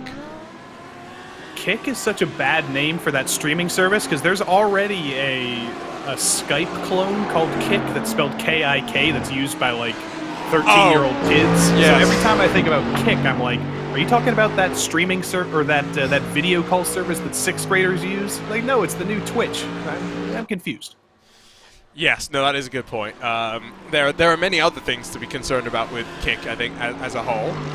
That is not for us to worry about. Now, Fonseca's going slow. Apparently, Cyberpunk's FPS issues coming back to haunt him. Oh dear, into the pits he comes, so must be some heavy damage here. Maybe a Detroit meatball as he comes in. I also did check, no Detroit for Fonseca there. So he just lets Frankie Arvello by there. That is bizarre. There is damage to the front left quarter of that Lamborghini, so I think he did hit the wall before that. Could have also got it on that curb hop. The curbs are high here and definitely are something that you've got to watch out for, but I'm not sure if that entirely explains all of it. Artie Mercedes also down into pit lane, so a handful of drivers indeed coming on in, now past the halfway mark of this race. We're on to lap 15 as well, so plenty of time has gone by, and in terms of track conditions, of course, let's not forget we're racing in the morning, and so 9:19 track conditions and track temperature have already risen 3 degrees Fahrenheit, but Imperial units being so bad, I don't know if that's a lot of Celsius or not. That's pretty cool in Celsius. In Fahrenheit, too. 75, I got the math on my left, 24 degrees C. But what's the what's 3 Fahrenheit? That's what I'm questioning. Let's see. 3 F to C. It's about 1.5 C. Okay, so that means that it's about a 1/10 of a second slower than it was at the start of the race, because the traditional rule of thumb, it's not a hard and fast rule by any means, but every 10 degrees of track temperature is worth about a second of lap time. Yeah, just if you're curious, it's one of the ways that you can try and think about it, although it's why it's so difficult to compare times if you don't know the full context of what's going on, because we've had more dramas and they're still side by side. It's Nick McLaughlin again getting into trouble. Sonidakis trying to hold off one of the Lamborghinis. Marc-Andre Desjardins is around there as well. This is literally the battle for the last spot in the lead lap, so it is all kicking off here. Did McLaughlin get into Sonidakis here? Yes, he did. Late dive. I don't think he even intended to do that, but he was just too late in the brakes, and poor old Sonidakis gets turned. Do you like some pinball? Because that's what they were playing through that final couple of corners. That was indeed. You think we should should we chastise Nick McLaughlin to his face? Nah, let's leave him. It's poor guy. He's had enough. We got to avenge Mr. Sonidakis. We can't let Nikos get bullied around like that. All right, drag him in, and you can throw him under the bus. Nick McLaughlin, what do you have to say to Nikos Sonidakis? There was a gap, and then there was definitely not a gap. That was mighty ambitious. I feel bad, kind of silly for that one. All right, he said he's sorry. He's a good boy. We'll let him get back to racing. I love the public humiliation aspect of this series, Arjuna. I'm glad that he's willing to go along with it as well. That's the other thing. Many other drivers would complain that we dialed them up after that incident in particular, but like, he's willing to say it was his fault. Beckham Jasir down on pit lane. Early pit stop, and I think Jasir might be in an interesting spot when it comes to traffic, because I don't think he's going to get the rub of it, although this is a very long pit stop, all things considered, because he's been in there for 20 seconds and counting. Did go up on the jacks, which is not something that Nani Tavares or Fernando Yaquez, who have also made pit stops, have decided to do. Was that an error? Was that intentional? Absolutely an error. 21 seconds in the box. We've seen some drivers take one side of their tires in previous races, because you can do that in the time that it takes to put the fuel in. But you cannot take 4 tires in that time, and poor old Beckham Jasir, I think he just forgot to uncheck those tires, because he was in for basically twice the amount of time that anybody else will be. don't you see that unfortunately it does not always work out. The thing that is good for some drivers, I know that after the iRacing auto fuel system was added, there were a few drivers a bit concerned how it would work out, as we are going to see Sean Dickinson peeling off as SimCity slightly split up their cars. Not the worst thing in the world to try and just cover off potential gaps. I was making a point before, and Sean Dickinson's pit stop interrupted my train of thought, and I've totally forgotten what my point was, which clearly means it was not that important. I'll ask everyone watching us on RaceSpotTV, if you're watching on YouTube, just pop this into the chat. What do you think the best street track in the world is? We discussed this earlier and had mixed opinions on this. Joey, I mean, do you still think it's Long Beach?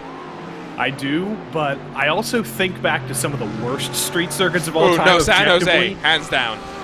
But there were, if you go back to like IMSA in the 80s and 90s and some of those obscure sports car series that aren't IMSA and stuff like the American IndyCar series, there were street circuits in Halifax, Nova Scotia, San Des Jose. Moines, Iowa. San Jose.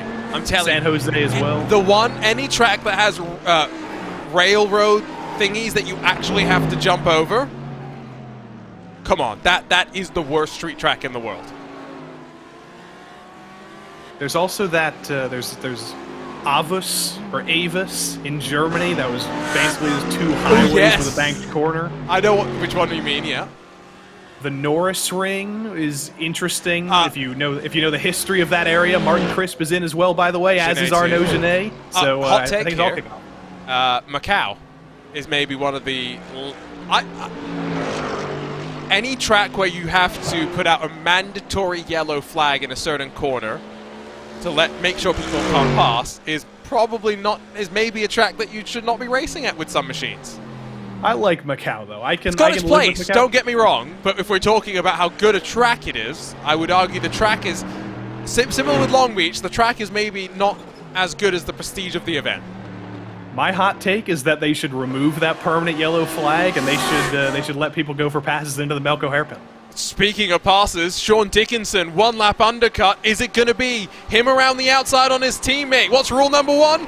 Never hit your teammate. Does not mean you cannot fight side by side. Lamborghini with the tires already up to temperature and pressure. Audi still trying to work on that lower line. Dickinson being respectful. Genet closes right up to the bumper of the both of them. But now, onto the back straight with less than 13 minutes to go. The pit stops all kicking off one by one. We can stop our discussion about street circuits and we can focus on this great racing. Which is on a street circuit, but Dickinson backs out of that one very, very smartly. He definitely could have stuck side by side with his teammate, but we saw what happened in the fixed race a little bit earlier when he tried to go side by side through the middle sector here. Very, very bad things can happen. Dickinson prioritized the survival of himself and his teammate. But this is critical here. Scott Kimbrough comes in. Miguel Angel Fonseca misses his box. That's unfortunate for him. But can Kimbrough easily beat Cortez off a pit road here? I think he easily will. Not so worried about Kimbrough. I'm more thinking about where Martin Crisp is going to come out in comparison with some of those other contenders. There's Gonzalo Cortez that is going to fire himself away. He should be easily able to slot into second. There's Francis Romero, the next one to get up and go, and he's going to be spat out just in front of those SimCity racing machines who already have their tires up to temperature and pressure. Let's see how the Mercedes holds on with what should be about 8 laps still left to play at the end of this one. It's going to be dicey, and they got Kwok Nin up ahead, who's a lapped car. He's usually pretty respectful as a lapped car. He will get out of the way when he gets the chance, but Castillo might not catch him in an optimal place here. We ride on board with the rear bumper of Kwok Nin. We see him fighting with that wheel. He's got that force feedback turned up very high. It's shaking his whole table, and I think he'll get out of the way on the straight here. Or no, he won't. He's still got enough of a gap. He does. He's got no obligation to just get on past that early. You also just see the bumps of this track. Just watch the steering bounce back and forth through various parts. That's those bumps that these GT3 cars are relatively well equipped to handle, all things considered, especially compared to some of the other cars. In the IMSA WeatherTech Sports Car Championship, for example, the GTPs, the prototype cars, much more stiffly sprung than a GT3 car, all things considered, and so looks like a relatively comfortable ride. We are now all done with pit stops with the exception of Ryan Pucktel, who did go to the end of lap 20. Will go to the end of lap 20, but I don't think that's going to pay out dividends. That's a place that the cameras are apparently not meant to track. Exit of turn number 3, and that is Joey Tebbin's face that goes around once again. I was going to ask, is that Nick McLaughlin again? A black Audi? Who else could it be? But poor old Nick. We won't dial him up this time. He's had a bad enough time. You've already thrown him under the bus once, so you're not going to do it again. We've got the public shaming out of the way. Then we get into cruel and unusual punishment, and I don't want to get a Supreme Court case against me. Got very distracted. You started talking Supreme Court. I've been watching a lot of... used to the constitutional law aspect of the Race Spot broadcast? No, I've just been watching a lot of Law and Order on background, like dun. while I've been working. Yeah, but yes, that is a show that has gotten progressively worse as it's gone. Eventually you just run out of crimes. You run out of themes to talk about as well, and various ways to talk about them, because, you know, every TV show's got to have some sort of moral compass. But apparently. you know where we never run out of things to talk about, Arjuna? The PRL. Branding. I don't know if that's true. I thought the way that you should have spun that is RaceSpot. Come on, Joey, you're not being committed enough.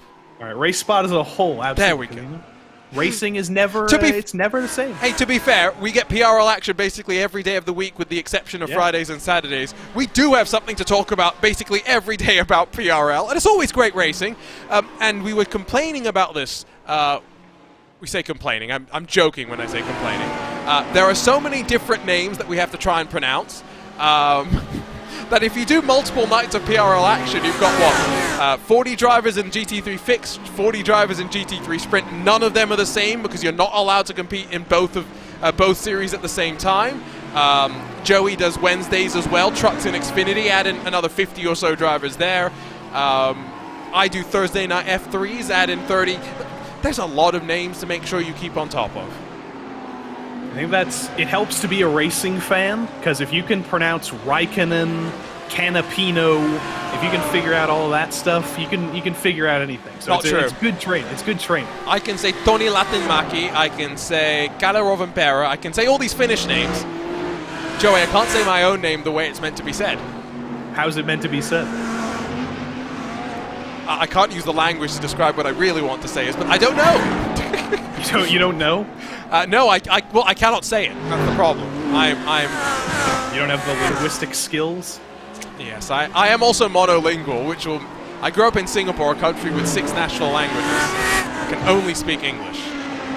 We're gonna do a documentary series with Arjuna. We're gonna go to the birthplace of the Kankapati clan, and we're gonna figure out how they say it. We're gonna learn it. It'll be great. We're gonna go back to Race documentary series. We're gonna go back to the village in India. I'm down.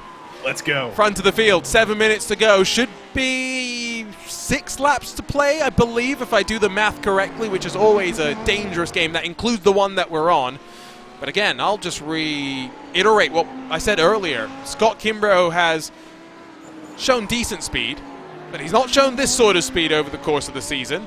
And so I think he's going to be thrilled as we hit the halfway mark in 7 minutes' time that things maybe will turn around.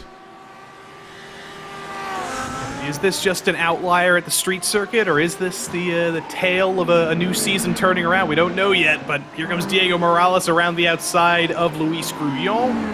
I said that very Frenchly. I don't think that was correct. I'm getting myself diced up anyway. But Diego Morales, good move there. Aggressive, but left plenty of room, and he's got P11 for it.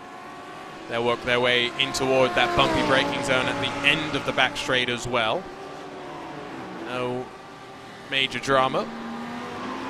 Audi just stretches its legs very slightly. Can fight side by side around here. That's why I like this track. Even though it does funnel into single file lines most of the time.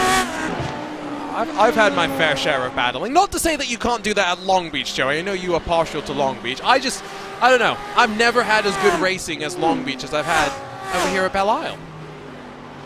I want to give a shout out here to Mr. Kwok Nin, because you might think from an outside perspective, or from just looking at this on paper, that a lapped car is sitting in front of these 3 lead lap cars. He must be holding them up, but he's not at all. Kwok Nin is doing a great job of holding the same pace as Crisp and Dickinson and Arnaud Genet.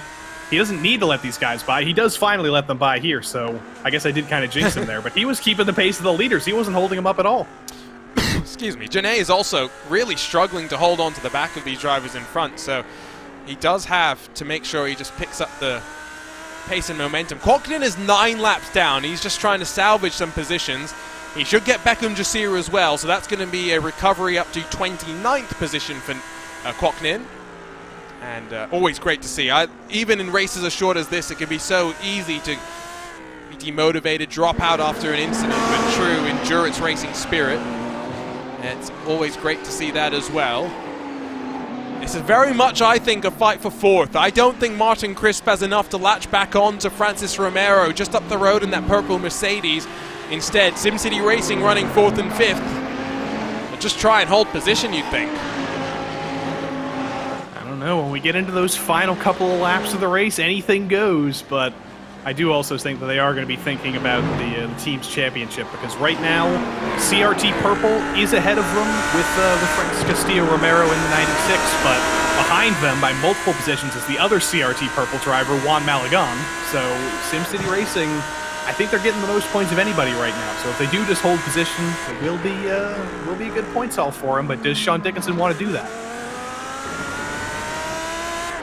If you're wondering, by the way, why sometimes Joey is calling him Francis Castillo and I'm calling him Francis Romero, it's because in Spain sometimes the middle name is the surname.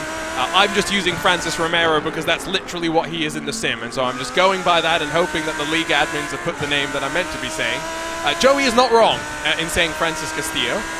The PRL, it's been inconsistent because some of his teammates call him Francis Castillo, some of his teammates call him Francis Romero, so it's impossible to decide. I think Francis Castillo Romero is what he's been going by for the past couple of seasons, so... I mean, that's his full and proper name at the end of the day. It's just... It's one of we got to go to his family. We got to go to the Castillo family. No. If you ask Luke Crane, he will tell you quite correctly that if ever someone thinks we're mispronouncing their name, they need to just go back to their parents and clarify that we are saying it on broadcast the right way. The parents are wrong all along. Exactly. That's the rule of thumb. I will say, by the way, poor Nick McLaughlin. He's not crashing anymore. He's just trying to stay as far away from trouble and making life as easy for some of the other cars trying to find their way on forward, which is great to see. I do believe he did have to come down for an incident penalty, by the way, because he did drive through the pit lane without stopping. I mean, is that really a surprise at this point? I think that's par for the course with how this race has gone. There was just an Evolve Sim Sports car around on the back straight. I don't know who that was. I think it was Joey Haynes. I don't know. Joey Haynes has had a similarly tough race to McLaughlin. There's been a few of those drivers. Let's check out what happened. Then it's through the... Oh, no. Oh, okay, it's not through the corner where it all kicked off. I was about to say deja vu because it was also an Audi that we saw before. But over the crest, back straight, seems familiar. Yep, and that's a damaged car. He was 6 laps down after being in the pits for heavy repairs, so he was just trying to haul that thing to the finish. Sometimes when you got a damaged car, there's only so much you can do to hang on to it. So it's going to be 1 extra or 2 extra incident points for him, but he's still out there. He's still trying to finish. You know what I think I want to do very quickly is go back in time, and as we come on to what I don't think is the final lap of the race, I think we will get 2 more. Check out one of 2 major track blockers, because boy, was this a big one. I think that was Juan Malagon in the Porsche who hit the wall there, who made it through, so well done by him. I don't think we gave him the credit he deserved. We gave Terrafino the credit he deserved, but Malagon, good job by him as well. That was, of course, the incident that saw Boris Ovando in the Precision Racing Esports camp getting collected. This is the one that took Elliott White out as well, this time over the crest at turn 2. It all just concertinaed, hard to tell from that angle, but just watch them smash off one another. Ping pong cars very much going up in the air and getting considerable airtime. It is the danger, unfortunately, of a street circuit. It is the danger of Belle Isle. I'm still not sure if this is the final lap of the race or not. It's going to be pretty close on time. I think we'll get 1 more, theoretically, because Kimbrough is coming through the final sector right now. Should be coming down the back straight with about 20 seconds. I think we'll get 1 more lap, but it will be a race against the clock. He could just slow us down and see the checkered. He could, but I think the white flag is already in the air anyway. So. Oh, is it? Okay. This is like one of those situations with the caution at the end of the NASCAR races. You're never sure what's actually happening. That is a white flag in hand, so it is going to be Scott Kimbrough that comes across the line with one final lap left to play. It means for Sean Dickinson, Martin Chris, just one more lap to hold on to 4th and 5th in the SimCity Racing machines, and then of course for Arnaud Genet behind, one more chance for him to work his way on forward. Ryan Pucktel, who went very long, I think has not put enough fuel to get to the end. He was expecting us to be finished on that lap. Is anyone else as close on fuel? I don't know if Pucktel was out of fuel. It looked like he was crabbing coming out of the corner, so he may have hit the wall, but I'm not sure. I think everybody's going to be okay. I have to imagine that everybody has taken that into consideration, but let's ride on board with Pucktel here. Up over the top of the hill. Oh. Yep, big wall, big wall. And he's going to hit another wall, is he? Yep. Okay, that explains a lot more. I mean, if he tried to hit the right side wall there to straighten it out, I think. It didn't quite work. Through the final, middle sector, come the grouping for 4th position. Well, Scott Kimbrough winds out of that final arena sort of a section. What a technical challenge this Belle Isle Street Circuit is. It is a shame that in the real world it will no longer play center stage to the drivers in real world competition. However, here in the virtual world it lives on, and for Scott Kimbrough, who's been hot and cold to start off 2023 Season 2, it all comes good. It's the first victory in the Precision Racing League for Scott Kimbrough. He survives at Belle Isle to win by more than 8 full seconds. A remarkable drive in the Audi. Gonzalo Cortez, amazing job from him as well after qualifying up on the outside of the front row to hold on to 2nd, but Francis Romero will bring himself closer into the championship fight with a trip to the podium, the 3rd and final step. Joey, this was the race where we did see a couple more incidents, but up at the front, as clean as ever.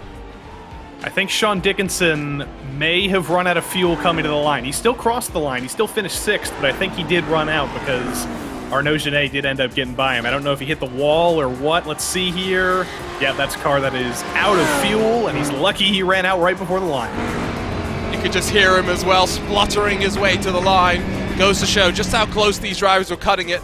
I do wonder if they did think that they were going to go 1 lap shorter. We ended up doing 28 laps here at this fantastic facility in the Motor City. And of course, we go from this to the green hell, from a track where there is no room for mistakes to another track where, again, there is very little room for mistakes, but you've got 170 odd corners to figure out. I'm very glad again, Joey, that no one's squirming their way out of that one. Yeah, it's what, 4 times longer than Belle Isle, the whole combined track of the Nordschleife, so it's a very different challenge. I want to give another shout out to Michael Terrafino, by the way. Another top 10 for him. That's two great performances in the first 5 races for our Fixed Series champion. He is starting to get the feel of this top series. And that comes after being able to get on the anchors and avoid all of the drama through what was the first of the track blockers. So it's going to be a very impressive sign for him. Here's a look at your race results, and it is Audi, Audi, Audi, Audi, basically inside of your top 5, with the exception of Francis Romero. But congratulations go to Scott Kimbrough with his first victory in the PRL. Gonzalo Cortez 2nd, Francis Romero 3rd. It's SimCity Racing 4th and 6th, with Arnaud Genet splitting the teammates. And of course, Abner Acosta, the tire whisperer, came into this one the championship leader. But things will be looking an awful lot closer coming out of the Motor City. Juan Malagon, Andres Espinosa, and then Michael Terrafino through your top 10, with Juan Malagon being the most improved in terms of positions. 8 spots gained through the course of the 28 laps. It's Diego Morales in front of the CRT contingent of Luis Grullon, Fernando Yaquez, Frankie Arvelo, Nani Tavares, and then Oliver Rodriguez. Ryan O'Connor down in 17th spot has Josh Spears, Ryan Skalny, and then Casey Waters all inside of the top 20 with him. And then Arnie Mercedes, Marc-Andre Deschardin, Nico Sanidakis, Blake Zidi, JR Williams, Ryan Pucktel, and then Nick McLaughlin. I think those are most of the cars that did end up finishing, although Kwok Nin able to get in front of Beckham Jasir, not in front of Joey Haynes, the Evolve Simsport number 33. Plenty of cars though, DNF, and well, if we were in the real world, with significant damage repairs after this one.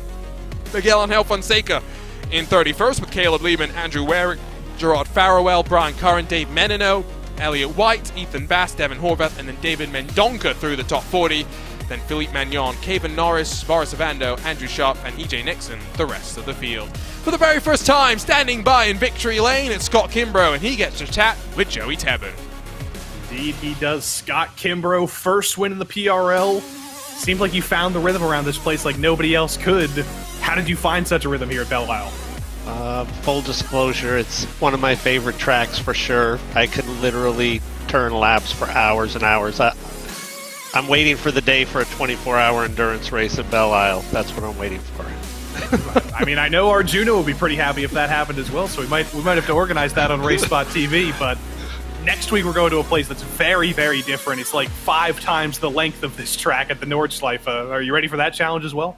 I do love that track as well. I got some work goodies going on, so I'm not sure how much practice time I'll get, and that certainly makes a difference. So I'll just do my best and have fun out there next week for sure.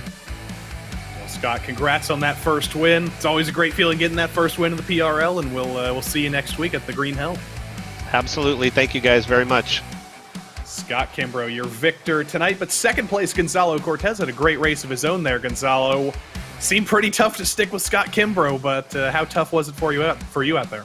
Yeah, it was pretty hard. I tried to keep up at the beginning, and I hit the wall a couple of times, so that kind of like spooked me out for a little bit, so I kind of just backed up, and I didn't want to push the issue. Then I was like, well, I'm 2 seconds behind, maybe I can save fuel, but I guess it was not enough to even make a difference on pit, so yeah, that was a bummer. I should have probably just keep pushing hard, but yeah, he has some pretty good pace, so that would have been hard to keep up. Maybe if I would have stayed on the draft, I'm usually pretty good following, but I wasn't able to do that. Once I lost the drag, then he was pretty much gone. Seems like it's no coincidence. It was 4 Audis in the top 5. What made the Audi such a strong car around here? I'm not sure, to be honest. When I was doing the practice races on the actually iRacing, the BMW seemed to be super strong, but yeah, I guess we kind of all had a pretty good setup, and I think it kind of paid off. I got one more question for you. For the past couple of seasons, we've seen you in that bright red balloon car. Why'd you switch it up this season? Why are we in the Logitech colors now? Yeah, my friend kind of works one of my buddies that we race RC cars. He works for Logitech, so he got us on kind of like a deal team. So I said, yeah, I jumped on it and then tried out their equipment and stuff. It seems to be okay, pretty good. So that was the only reason why I did it. Otherwise, I would have stayed with the orange. I like the orange, pretty bright. That's as valid of a reason as I can think of, and I'm always a big fan of those RC car races. But congratulations on the podium this week, Gonzalo, and we'll see you next week at the Nürburgring. Thank you.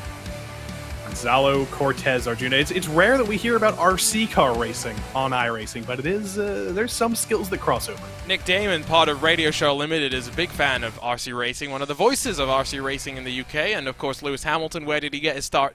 It was over in RC racing. The streets of Belle Isle, well, treacherous for some in this GT3 Sprint Series. The drivers of the GT3 Fixed Series, all things considered, did get through relatively safely, but again, just a reminder, technical track here today, yes, but maybe the most technical of them all comes up next, and it's the one where, again, 170 corners. The first thing you've got to do, Joey, is get the rough layout of where the track goes. Then the next thing, okay, start to learn the corners, get some better senses of braking zones and lines. The third thing, start to actually put that all together.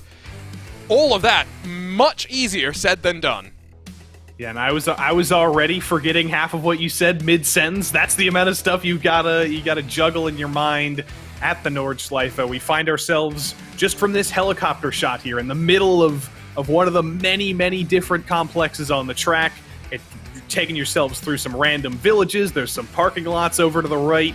It is the Green Hell for a reason. It is one of the longest racetracks in the world. It's certainly the longest track on iRacing. You better start getting your practice in. You might as well start tonight. There's still a couple hours left in the night. If you haven't started practicing already, you're not going to learn the track properly by next week, unless you're going to be driving literally for 12 hours a day nonstop. So, unfortunately, guys, you're a bit late. There's some people who might have time to do that. I wouldn't count it out. I mean, when do your finals come to an end, Joey? In a couple of days' time. So I've got no time to do it, but there's some kids who are in high school in the PRL. They'll probably have time. Aren't those kids still in high school, though? Like, still in school? Probably. I guess they're not off until later this year. And if Ted Lowendick gets back from vacation, he'll have time as an employed adult. His nights are free. Well, I tell you what, we love Detroit. I certainly enjoyed tonight's racing action. Plenty of drivers enjoyed it as well, working their way through smoke, carnage, and chaos. Most importantly, though, a first-time race winner in this GT3 Sprint Series, Scott Kimbrough, able to outlast them all. And like we were saying earlier, some drivers just enjoy the rhythm and enjoy the flow. Next up, we go over to the Green Hell, but of course halfway through this series, the championship fights have already started to play their way out. Don't forget to keep involved with us over the course of the week by subscribing on our RaceSpotTV YouTube channel and hitting the bell next to the red button to get notified every single time we go live with great sim racing action. For the team behind the scenes, for Joey Tebben, alongside myself, Arjuna Kankiparty, thank you so much for joining us. We'll see you in 7 days' time, but for now, so long and goodbye.